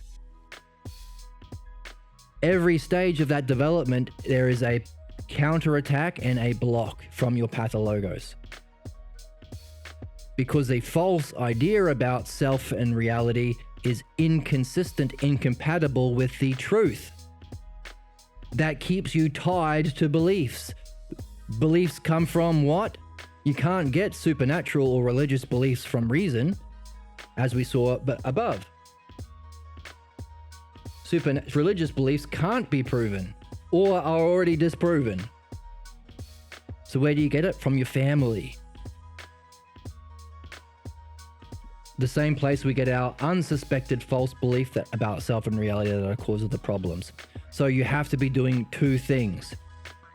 The real game of philosophy, that's why this channel is called Reawakening Philosophy, because we are in the Christian Latin tradition that killed this, wanted to kill that, because they're in charge of the religious beliefs to manipulate people. They don't even have a language that allows it. They don't have the word nous or dialectic or dianoia or ousia, and they don't even have the word the. But we can do it ourselves. We can pick up the game. Good for us. But you also have to begin the game of philosophical midwifery that addresses the false beliefs about these things that will always get in the way, take away your energy, tell you don't do those things, watch a movie instead, or get rich instead, do physical things instead. Undermine your ability to do understanding. You're too stupid. Bollocks, you're not too stupid. You're here for a reason, and you have your problems that you have for a reason. And if you understand them, you benefit. And if you free yourself from your Pathologos blocks, you are able to jump back into the text.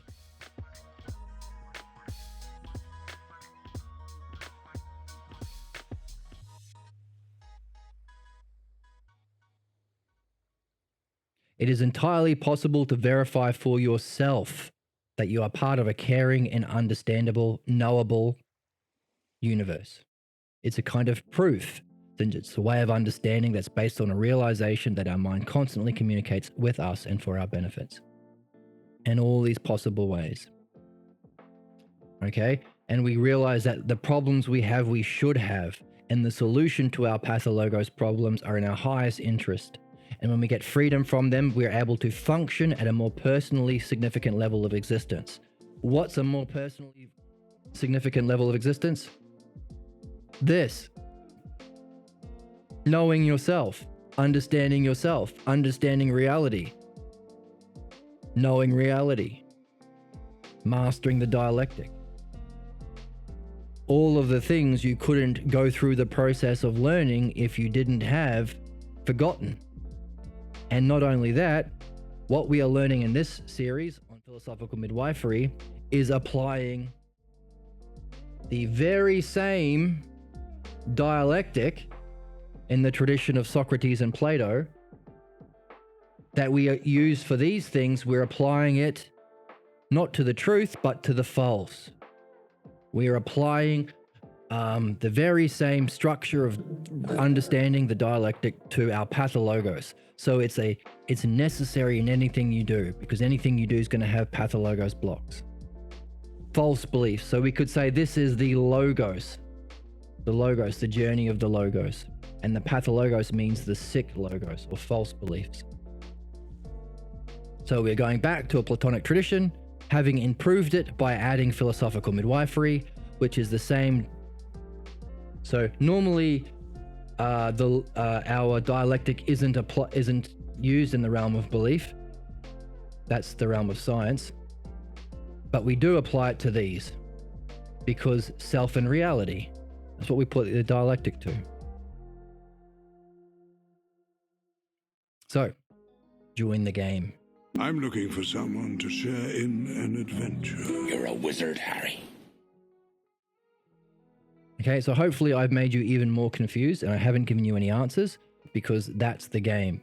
Be confused, be puzzled, carry your questions. Oh, if you followed, I apologize. Hopefully you still have your question and you're still puzzled as all heck. Because being puzzled puts you in a certain open, curious states of mind. And by the way, this spiritual experience of enlightenment or nous, and I've removed one of the letters, let me fix that, is a sudden insight. Only it's an insight into the nature of yourself, your consciousness itself, mind itself. So you want to have questions and carry questions and be puzzled to all heck, hopefully, and share your puzzles with the friends on Discord that you can join. Because when you suddenly see it, that's called an insight. And the insights get greater and greater until finally your insight is of the self that you have been studying in the dialectic. So be puzzled. And we have a picture of us. Yeah, this is us here, an adventurer. You're a wizard, Harry. So we have an inventory where we keep our questions, and we can create our own hypotheses, which are ifs. Maybe this is an answer. Now, our hypotheses only work when they trigger that higher experience. So keep making them. That's the dialectic. We pull out key terms from the text, we look for orders and patterns, but it's important to carry questions. And we also have skill trees, which are, sometimes we see triads of patterns, and that we add into our skill trees. So, hopefully you're puzzled. And we are figuring out how do we learn the art of understanding the pathologos that blocks us from all of our goals, but especially that goal. Understand and know the nature of reality, integrate it into our way of being. That might be the most moral way of living, but also go beyond it to the self. So in the text we were saying, hey, we have problems caused by our pathologos, those fundamental false beliefs about ourself and reality that cause us to have problems. But they're problems linked together into a structure or a network of a single pathologos. So we have a monad. The structure of the network can be charted. This is good. So the structure of the network of our problems that all fit together into a mega problem can be charted, which means can be understood. No need to just believe this author. The interconnections can be established, so you can chart and their connections, chart their structure and see their interconnections. And as it will be made clear, the origins of the pathologos can be determined. So we're kind of working our way backwards. So we can say we're working our way up in philosophy, developing understanding of the realm of being and so on, but we're also working our way backwards by seeing how our problems are, how they fit together, how they can be charted and how they can be connected, so we can go back to the cause. I guess you could say the same thing about philosophy, because here everyone starts in the physical world, debating about opinions with debate bros online and stuff. We start here. But when we say, hang on a second, I'm noticing a pattern. There's a beautiful person over here, but there's a beautiful person over there. And there's a beautiful painting over here, and a beautiful puppy over there. I'm using the same word beauty for all of the many physical examples. We see examples in our physical world. Manyness or adjectives. We see beauty as an adjective. So when we ask what's the cause of the manyness, or the cause of the examples, or the noun that creates the adjective, we are tracing a path, we're charting a path from the physical world that we all start in as babies, we're bebes, looking through our eyes and our ears and our sniffing with our noses. We look for the cause. That's the realm of being. So we're not looking at a beautiful thing or an adjective. We want the noun. So we're charting a course through the interconnected networks to the origin of beauty itself, or justice itself, your question about how to live well, the excellence of the soul. And equally so, when we get there, we want to keep going. What's the cause even of ultimate reality, of consciousness itself, of reality itself, of being? So we're going to the cause even of that. Now that's curious, because we are looking at physical world examples of our problems in midwifery, tracing it back to the origin scene, and realizing that behind the origin scene is a false idea of ourself.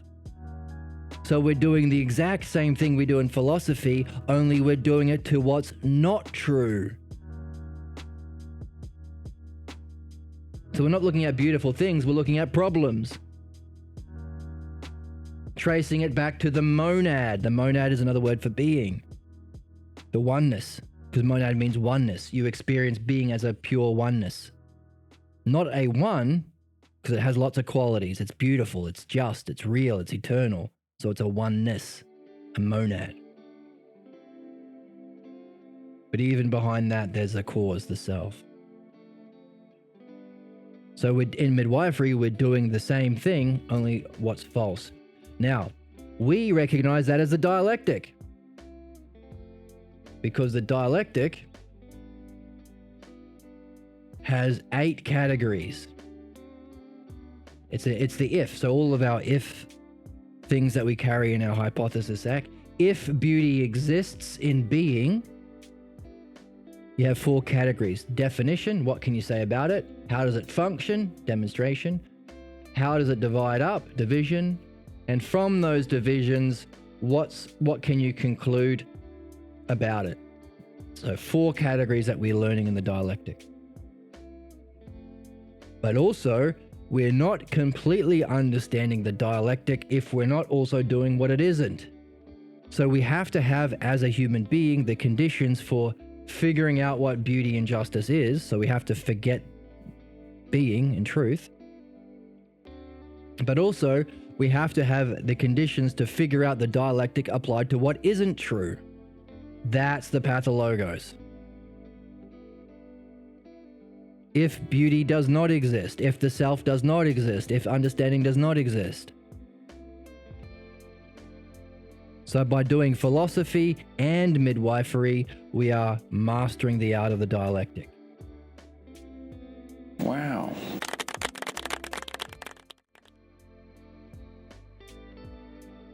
Okay, so we structure the network, we see the interconnectedness, we trace it back to the origin of the pathologos, and we come to a solution. So we're not just understanding it, we are solving it. Why is that? Here we go. Its solution has to be tested. So, like we said, with going beyond belief to understanding, this is the understanding. This is the thing we make sure the mechanic is helping us do. How does the structure of the engine work? How is it all the pieces connected? And a prophet or an evangelist or a preacher or any sort of person in dealing with belief doesn't do that. They don't help you learn it for yourself. And you would immediately leave that mechanic's apprenticeship. But once you gain the understanding of the network, of the interconnectionness, but also the origins, who made an engine, who created the car, why do we even have a car? You have to know all of that for understanding. You have to test the solution in your experience. You have to actually go out and fix a car yourself. And in philosophy, that the analogy is to nous.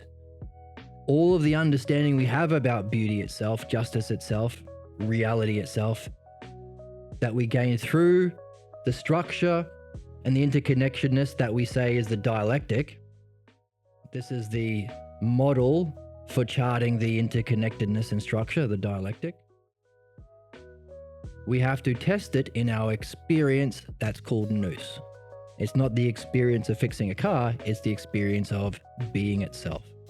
Sometimes called enlightenment. But again, that's a loaded term. You can use it, but I think maybe nous is probably the better way of saying it. So in terms of our problem, we find the solution to our pathologos problem and we test it in analogous situations. So you can't go back to when you were 3 years old and your parents or whoever it was created the conditions for you to come to that false conclusion about self and reality that was the cause of your problems. You can't go back there, but you will find somehow reality is turning about to put you into analogous situations. Situations, what does analogous mean? Like it. You will find yourself running into someone just like the people who were functioning in that origin scene. And hopefully, and that will give you an ability to test your understanding and experience, like the good apprentice mechanic, like the actual philosopher and not the lover of beliefs and opinions, like a modern philosopher. They're not really a philosopher. It's called philodoxia, love of opinions. Socrates called it philodoxia. Okay, testing it. Each pathologos is linked to others in a network of beliefs. So he said there was many pathologos problems that can come together to see the structure of one's pathologos. But now he's saying there are many pathologos. There are many pathologos.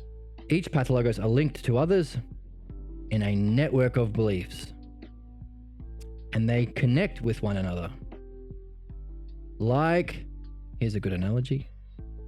So we have a bunch of individual pathologos linked together into a mega pathologos, like teeth of meshing gears. And as you go, you'll recognize them. Oh, this belief that I'm no good in this way actually fits with the belief that no one likes me. And this affects my confidence, which connects with this belief that I'm no good at public speaking. And then if I don't know good at public speaking, I never ask questions in class, so I can never really learn. Oh, that connects with this belief that I can never learn anything. So you'll recognize your own and how they fit together. It is by understanding how one's pathologos interlocks with one another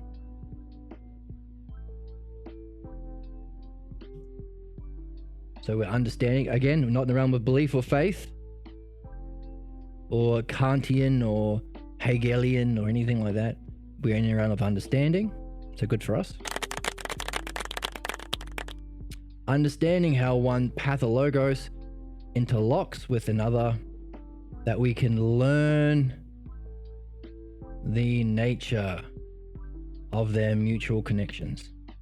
Again, it is by understanding the successive instances of the pathologos that we come to grasp how the pathologos develops.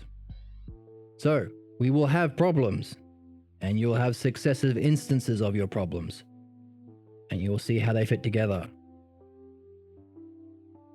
That's understanding. For it is through these instances that our understanding of the pathologos gains more precision and clarity. So you will gain some insight into your problems, and then you will have problems. I mean, you're having them anyway. We're just gaining understanding. And then you'll see how they fit together. And they'll keep happening. And as they keep happening, you will gain more precision and clarity in your understanding of the different pathologos and how they fit together into your mega problem, your mega pathologos. The result is that its message gains a definitiveness. There is a message behind the problems we have. The message is the underlying false belief. There's an underlying false belief. The specific content of the pathologos. So we could say pathologos as a many, or we could say pathologos as a one, an underlying false belief. That's the content. The morphology. The content in thought, words. It is a kind of bridge. What is? Oh, there is a kind of bridge. There is a kind of bridge of meaning between these successive refinements. Between the refinements of your pathologos. That expresses itself throughout the structure of the false beliefs. And it is this we come to recognize in the development of the pathologos. So we are gaining in clarity and understanding, precision and clarity in our understanding, but we're also seeing that the pathologos is itself refining itself through its expression of false beliefs. That's the development of the pathologos.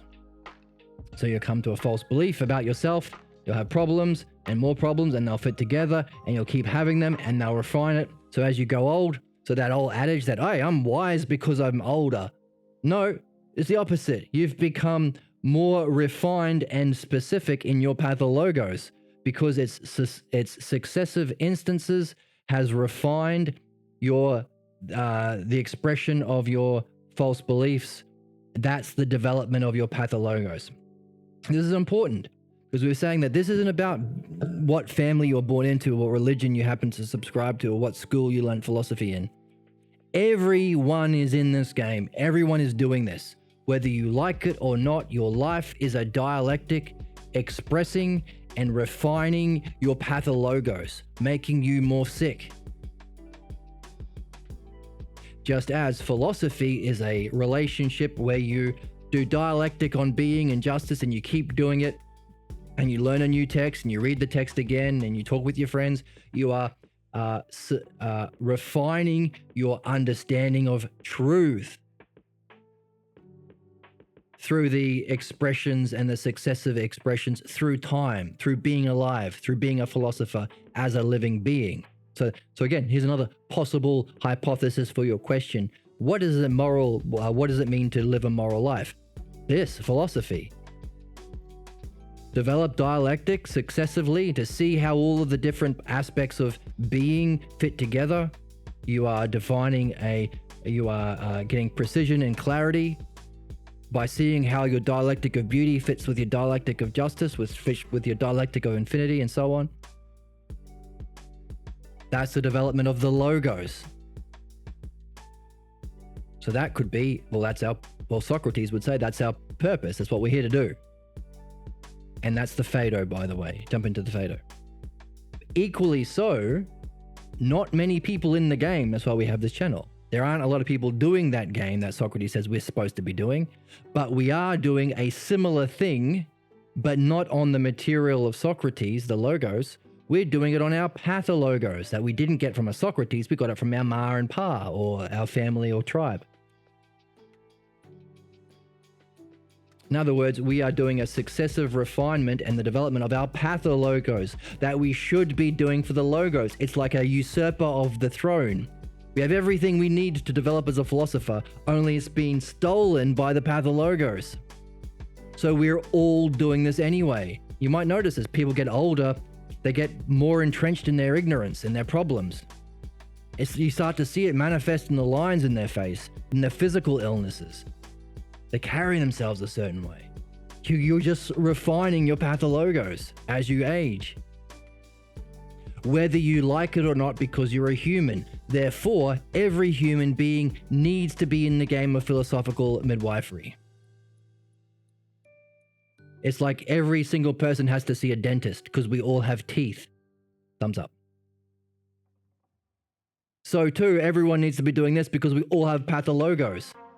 And if you don't see the dentist and if you don't brush your teeth, then you're just going to wear away your teeth. You're going to get sick. Same too with the pathologos. Therefore, what the claims made in the first chapter, that it's essential for all spiritual traditions and can in fact be a new spiritual tradition that rivals any other spiritual tradition we find around us, we're seeing why it's the case. Everything needs this. And you're in it. So there's no gatekeeping here. Anyone who's genuinely interested in understanding themselves and removing their problems can play. Now, we did talk about the need for courage and temperance and seeking justice and wisdom, the 4 virtues, because our pathologos is going to stop us, but we can practice it anyway. So you need to have character. Seek excellence. You don't have to have, well, I guess you could say you need a certain amount of courage to go to a dentist. Some people need more courage than others. But so too in this game. Okay, so we're refining our pathologos through our interconnected beliefs and our successive instances in our life of our problems. So too we are developing our understanding of our pathologos. On the side of the self, on the side of the self,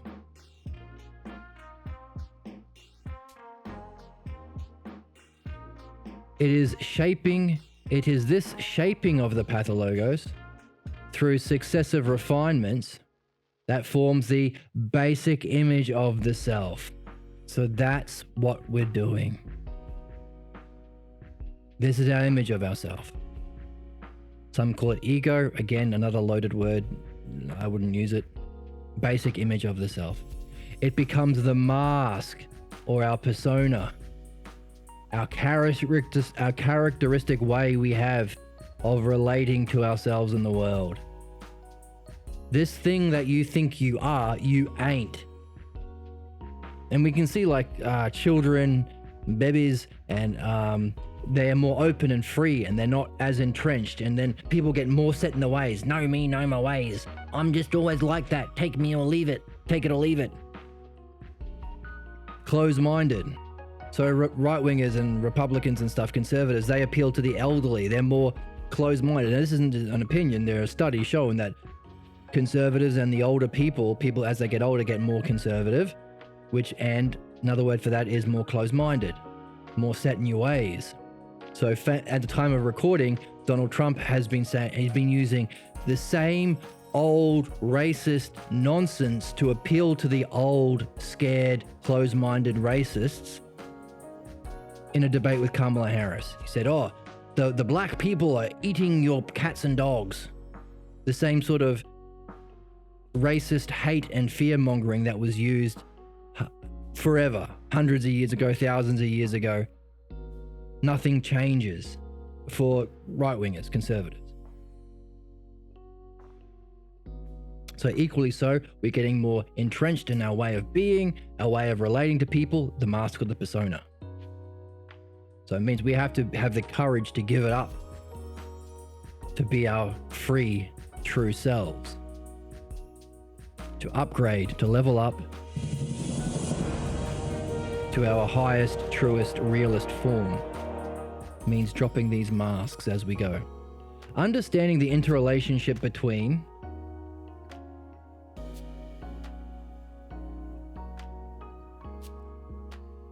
the development of the pathologos and the persona is a way of understanding the nature of man's problems. Wow.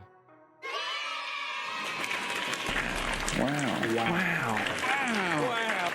I don't want to eat a monkey. So how can we understand our problems? It's the development of the pathologos manifested in our persona. What's that? Our persona is the mask and characteristic way we have of relating to ourselves in the world.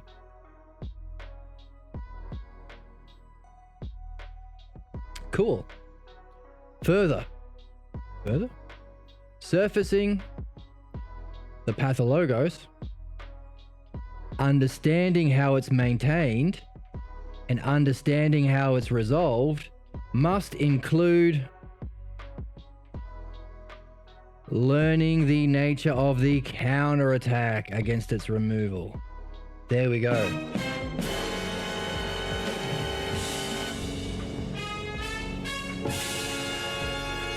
Flibbity-jibbity nonsense. What in the heck are we talking about here?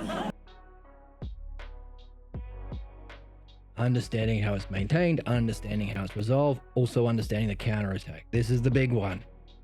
If you're watching this, you're already further along than most, which means maybe there's a counterattack on the way because you're doing well. Big round of applause for you.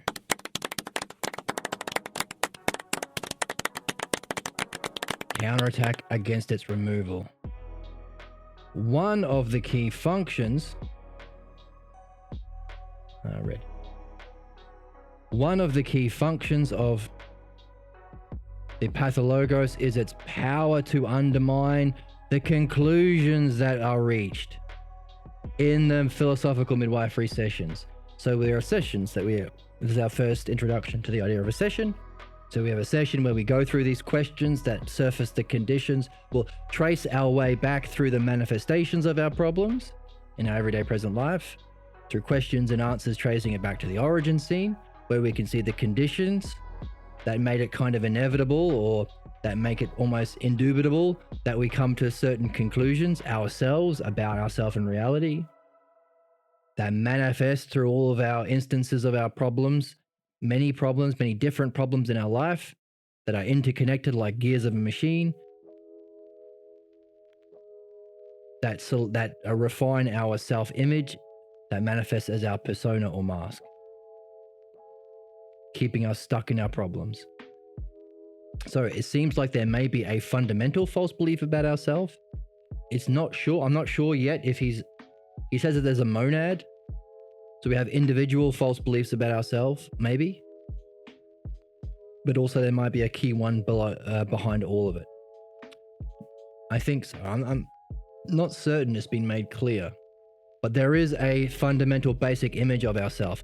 So that would suggest it is. It would suggest that we are, as we say, a living dialectic. We are a living dialectic. Whether we like it or not, so you might as well learn the game. We are a living dialectic.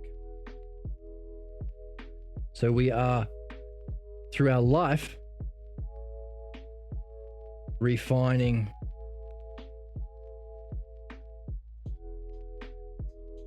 through, zoom in a bit, refining through successive instances, we are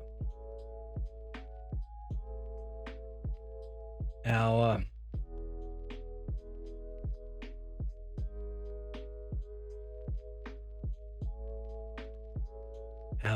persona, which is also a mask,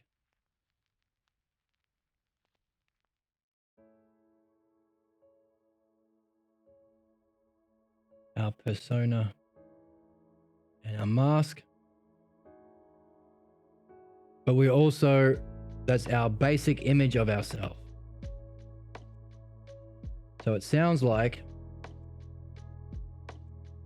image of the self, by the way. So it sounds like we have a fundamental, or let's say a false belief of the self that is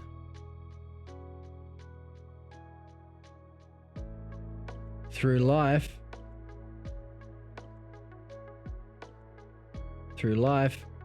refining through successive instances to create a basic image of the self. So we can see a dialectic happening.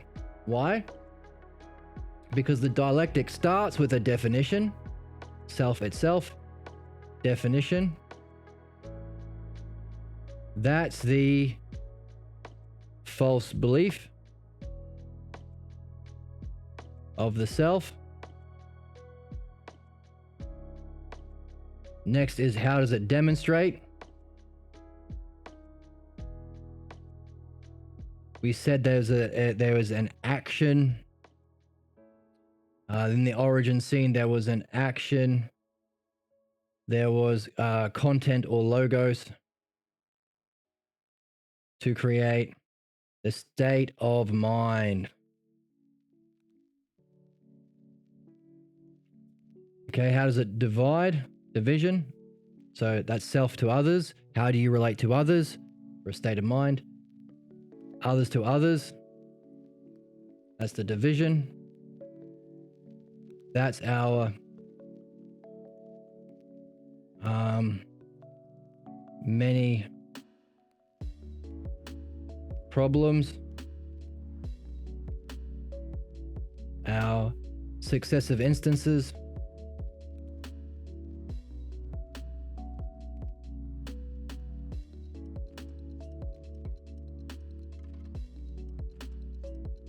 That fit together like meshing gears, and that comes to a conclusion other back to self. So the conclusion has synthesis and analysis. So synthesis is a mask, persona, or mask, and way of relating. What was it? Way of relating to ourselves and the world. There's a way we do stuff. Way of relating. I'm a Aussie. I relate to people like this, mate. Of course I don't, but some people have that kind of mask way of relating to ourselves and others.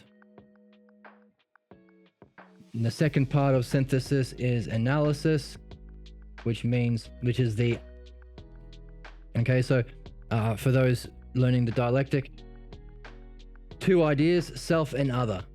Di means two. It's a system of understanding one thing based on two different ideas. It's so basic. It's the most basic way of understanding, but it's also the most comprehensive. It's awesome. So the first way of using S and O is two S's, S to S, self itself. What can you say about the thing itself? The definition. How would you define it itself? The false belief of the self is your fundamental definition. That thing that you have defined as the self, how does it function to another? Self to other. How does it demonstrate itself? We said there's an action and logos in the origin scenes that manifest, that come together, affect us as a state of mind. Okay? This other, how does that state of mind relate to other others? The many problems we have, the successive instances in our life that fit together like meshing gears. Okay? So from that, can you have a synthesis of the others? So you've got two different kinds of others. How do you synthesize that others into this kind of other? From all of those, how do they all come together? How can you synthesize it?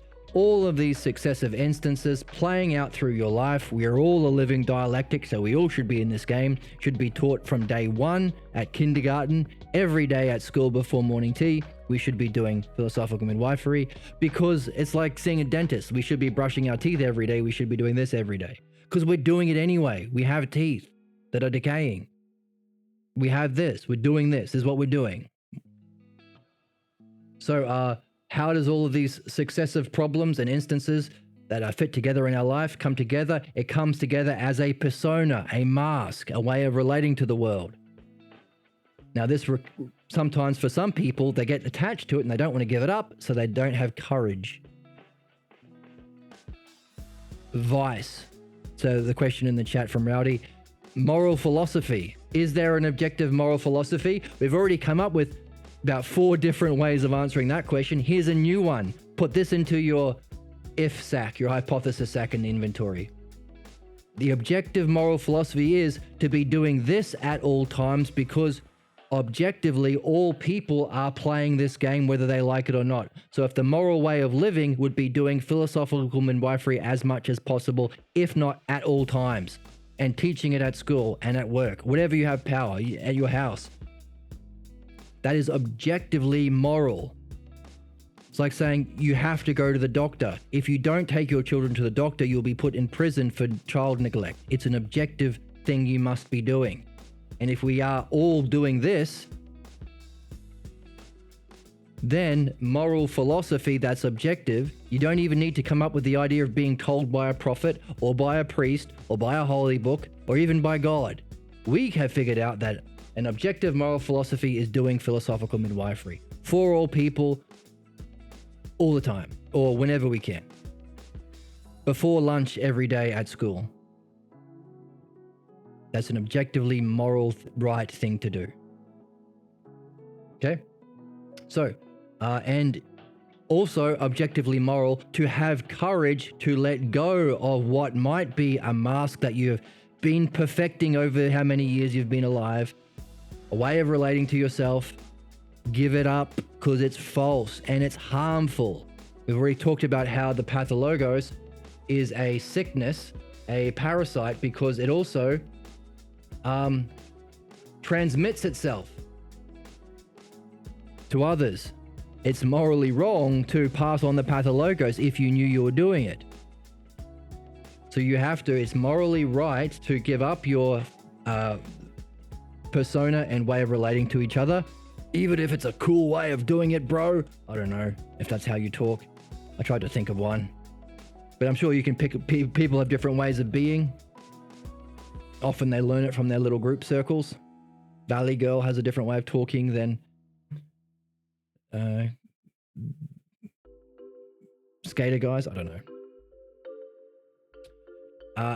Give it up because it's morally wrong to pass it on.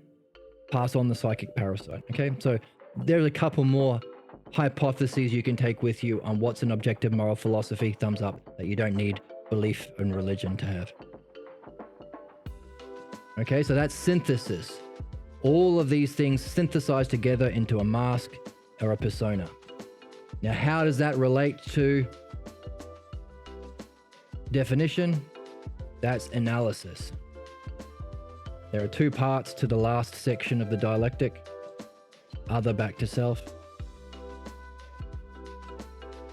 What is that last thing?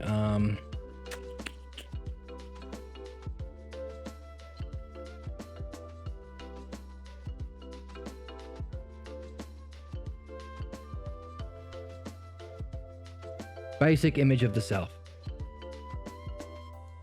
Notice, all of these terms are from the text. That's why we read at this pace. That's why we have to read. That's why the same reason for philosophy. You're not doing philosophy if your nose is not in Socrates' words. You gotta have your nose in Platonic text. So you have the terms to pull out in structure in this way. In other words, you're not an apprentice mechanic unless you are under the tutelage of a mechanic.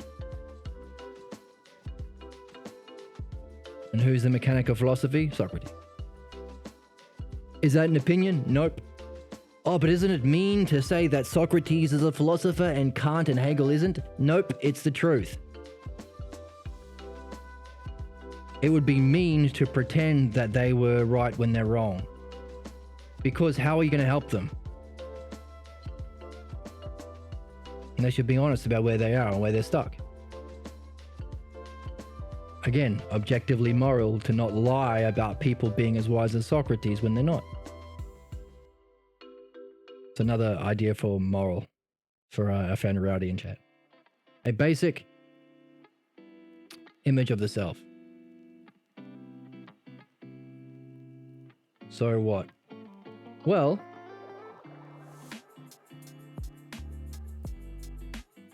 we see that we start with a false belief about ourselves, and our life is a living dialectic that comes together as a basic image of that false belief. So it comes together. What started as an unsuspected false belief, we play out as a human being through time to end with an image.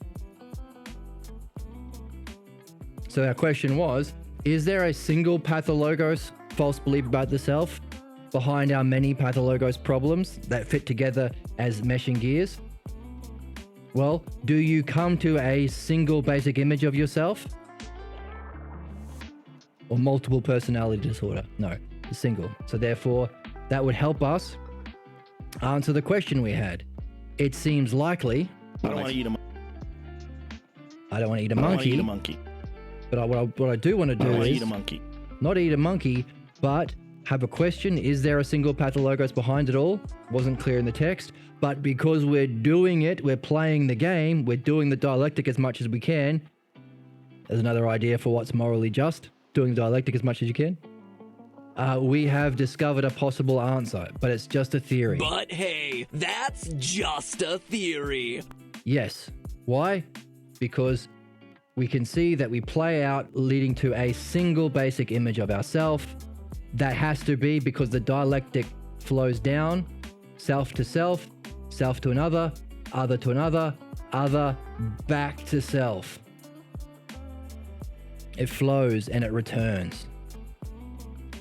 So therefore, we can come to a conclusion, yes, there is a single basic Pathologos underlying the many instances or expressions of Pathologos and Pathologos problems that play out in our lives that they come together to synthesize a persona or mask or way of relating to each other, which then becomes a basic image of ourselves. So our life is nothing other than born into a family where you're going to get this, which is a puzzle. Why did we choose this family at this part of history, at this part of time, that I'm inevitably going to come away, indubitably going to come away with this false belief of the self? That's a big question. And my whole life is doing nothing other than solidifying that into a basic image of myself. And if that's my image of myself and I have any choice in my reincarnation, if I think this is true, I'm probably going to come back in a family where I pick up this false belief again and repeat this process, stagnant. My reincarnations are stagnant. Just like people's problems make them stagnant. They never change unless they're doing midwifery, which is why it's morally objective to do midwifery all the time. Every day at school before the morning tea. So the stagnation in our problems and human species that we've been talking about is reflected in our reincarnations. That's the Phaedo as well. So we're seeing it for ourselves. So we're solidifying a false belief about ourselves into a basic image of ourselves.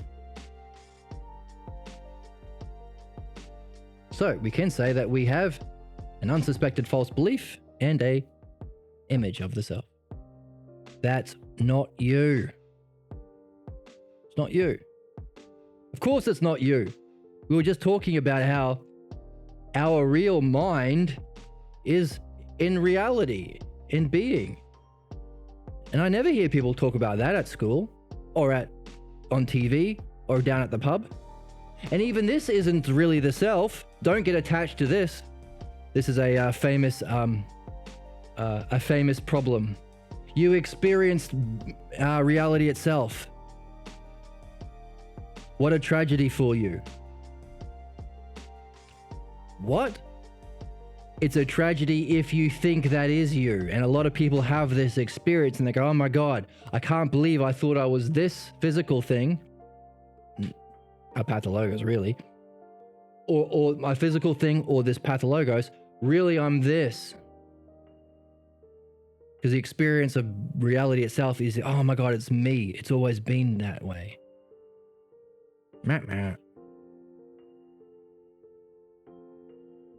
So that's a joke that Pierre Grimes would make. What a tragedy to have enlightenment. If you think it's the self, because there's even a higher level beyond that. So even the second hypothesis, or enlightenment of Taoism, or whatever you want to call it, even this is not the self.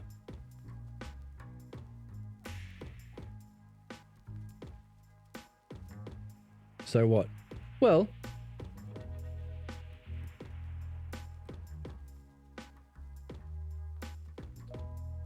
it's close though. It's the experience of the self.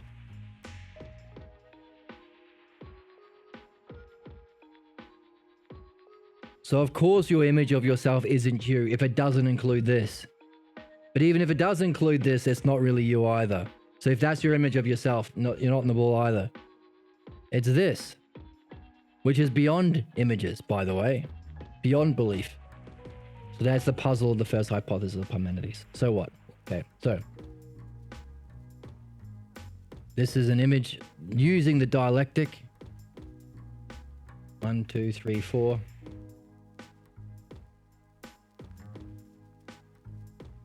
Of what we're doing. Whether we like it or not, therefore everyone should be in this game. Doesn't matter what family you're started in, or even what planet you're started on, or what dimension. If you're an interdimensional alien or entity of some kind, and you have the ability to perceive this podcast and this read-along, you're in this game too. You are not being gate-kept. You're in the game too. So, play with us. Help us along. Join us. Have fun. I'm looking for someone to share in an adventure. Likewise, whatever planet you find yourself on in the next reincarnation, or even if you separate your soul from the body in this incarnation, go meet some aliens and say, hey, Who's doing philosophical midwifery? It's before lunch. We should be doing it. All right. One of the key functions is the power to undermine the conclusions that are reached in these sessions that you're even going to do with interdimensional beings or aliens on another planet. Wherever you are, you're going to have sessions and you're going to undermine the Pathologos will try to undermine its conclusions. The conclusions are doubted. The method is challenged. How do I believe this is garbage? Get out of here. I'm going back to what I'm familiar with. Ain't no one doing this in my mosque. I'm going back to the mosque. Ain't no one doing this in my church. I'm going back to Sunday school. All manner of doubt and disbelief.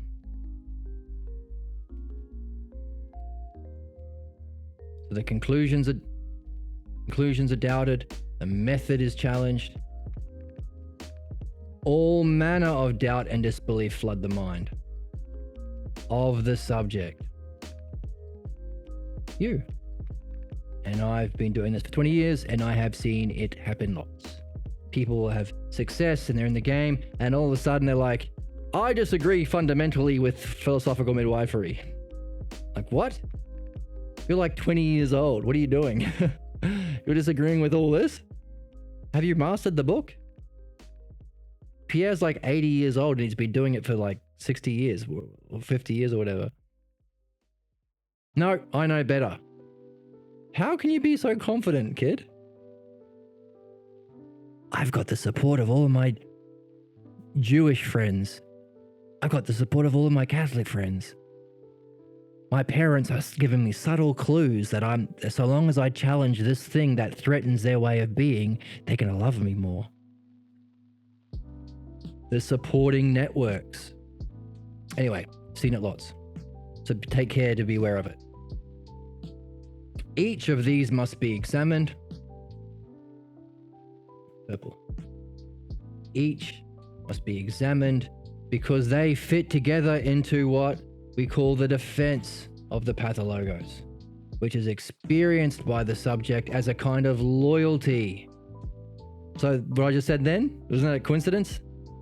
My Jewish friends, my Catholic friends, my family we have a loyalty to how we grew up. So we act in an absurd way as some 20-year-old who has been having success in midwifery suddenly saying, this method is dumb. It fundamentally does not appreciate Jesus. It does not appreciate faith. It does not appreciate the role for prophets. It does not appreciate that men and women are fundamentally different and women are the cause of sin. So women shouldn't be doing this. It doesn't appreciate original sin. Don't you realize our problems are not caused by a false belief of the self? It's caused by our sinful nature. Because we fell from grace. Did you not hear my religious story? Okay, all of those are different ones. So if I hit one that is familiar with you, don't take it personal. Just listen to the other examples that you can laugh at. A loyalty to our basic old beliefs, or as an attack against their newly won way of understanding. This is important. It sounds absurd when you say it, but to them it feels real. And it will to you. So have courage. What's courage? To hold in those feelings the truth that the Pathologos ain't true and the Logos is. And reality is knowable, good, caring, intelligible, and is a passageway to help us recognize the self. And you are in this game and you can do it. Otherwise you wouldn't be here. That's courage. Courage is not loyalty to old beliefs. That's the opposite. That's vice. That's prejudice. Pathologos. Both. Okay? So it's a loyalty to old beliefs or an attack against your newly won understanding. You had to go through some stuff to get to this understanding. In a later session, we will discuss more in detail about the structure of the counterattack, provide examples, and discuss how it relates to supporting themes. So, cliffhanger for learning more about the disastrous and insidious counterattack. Oh. Next, the condition and the transmission of the Pathologos. Now we see more about how our life is a playing out of the dialectic of the Pathologos, how it all fits together, how we're refining our understanding through midwifery, and the same way that we are refining our false image of the self, justifying our false belief about the self in our life. So hopefully one outpaces the other. Hopefully our understanding and verification through our midwifery will outpace our life, solidifying the ignorance, solidifying the Pathologos. But as we've been saying, we have to go back to the origin scene. You can't reason away what wasn't learnt through reason, or what was unsuspected. You didn't know, you came to the conclusion. So we've seen the significance of going back to the transmission. And that's what we'll do next time. So on that cliffhanger, thank you so much for joining me. I hope you're excited. I hope you've enjoyed the reflection. Had a bit of a long one today. Thanks to the fantastic questions from Rowdy and chat. I hope you stick around. Feel free to join the Discord, link below. Just like and subscribe on YouTube. Find the old, catch up on the old, on the previous sessions on YouTube. You can support on Patreon and donate, I think, somewhere if you want to. If you think this is worth doing and supporting and keeping alive. I hope you had a good time. I hope you're wondering. I hope you're curious. I hope you're having fun. And I hope to see you next time as we, through successive instances of this podcast, we are refining and gaining more precision on our mastery of the art of dialectic and the logos, freeing ourselves from what is false to discover our true self and the freedom that results. See you next time.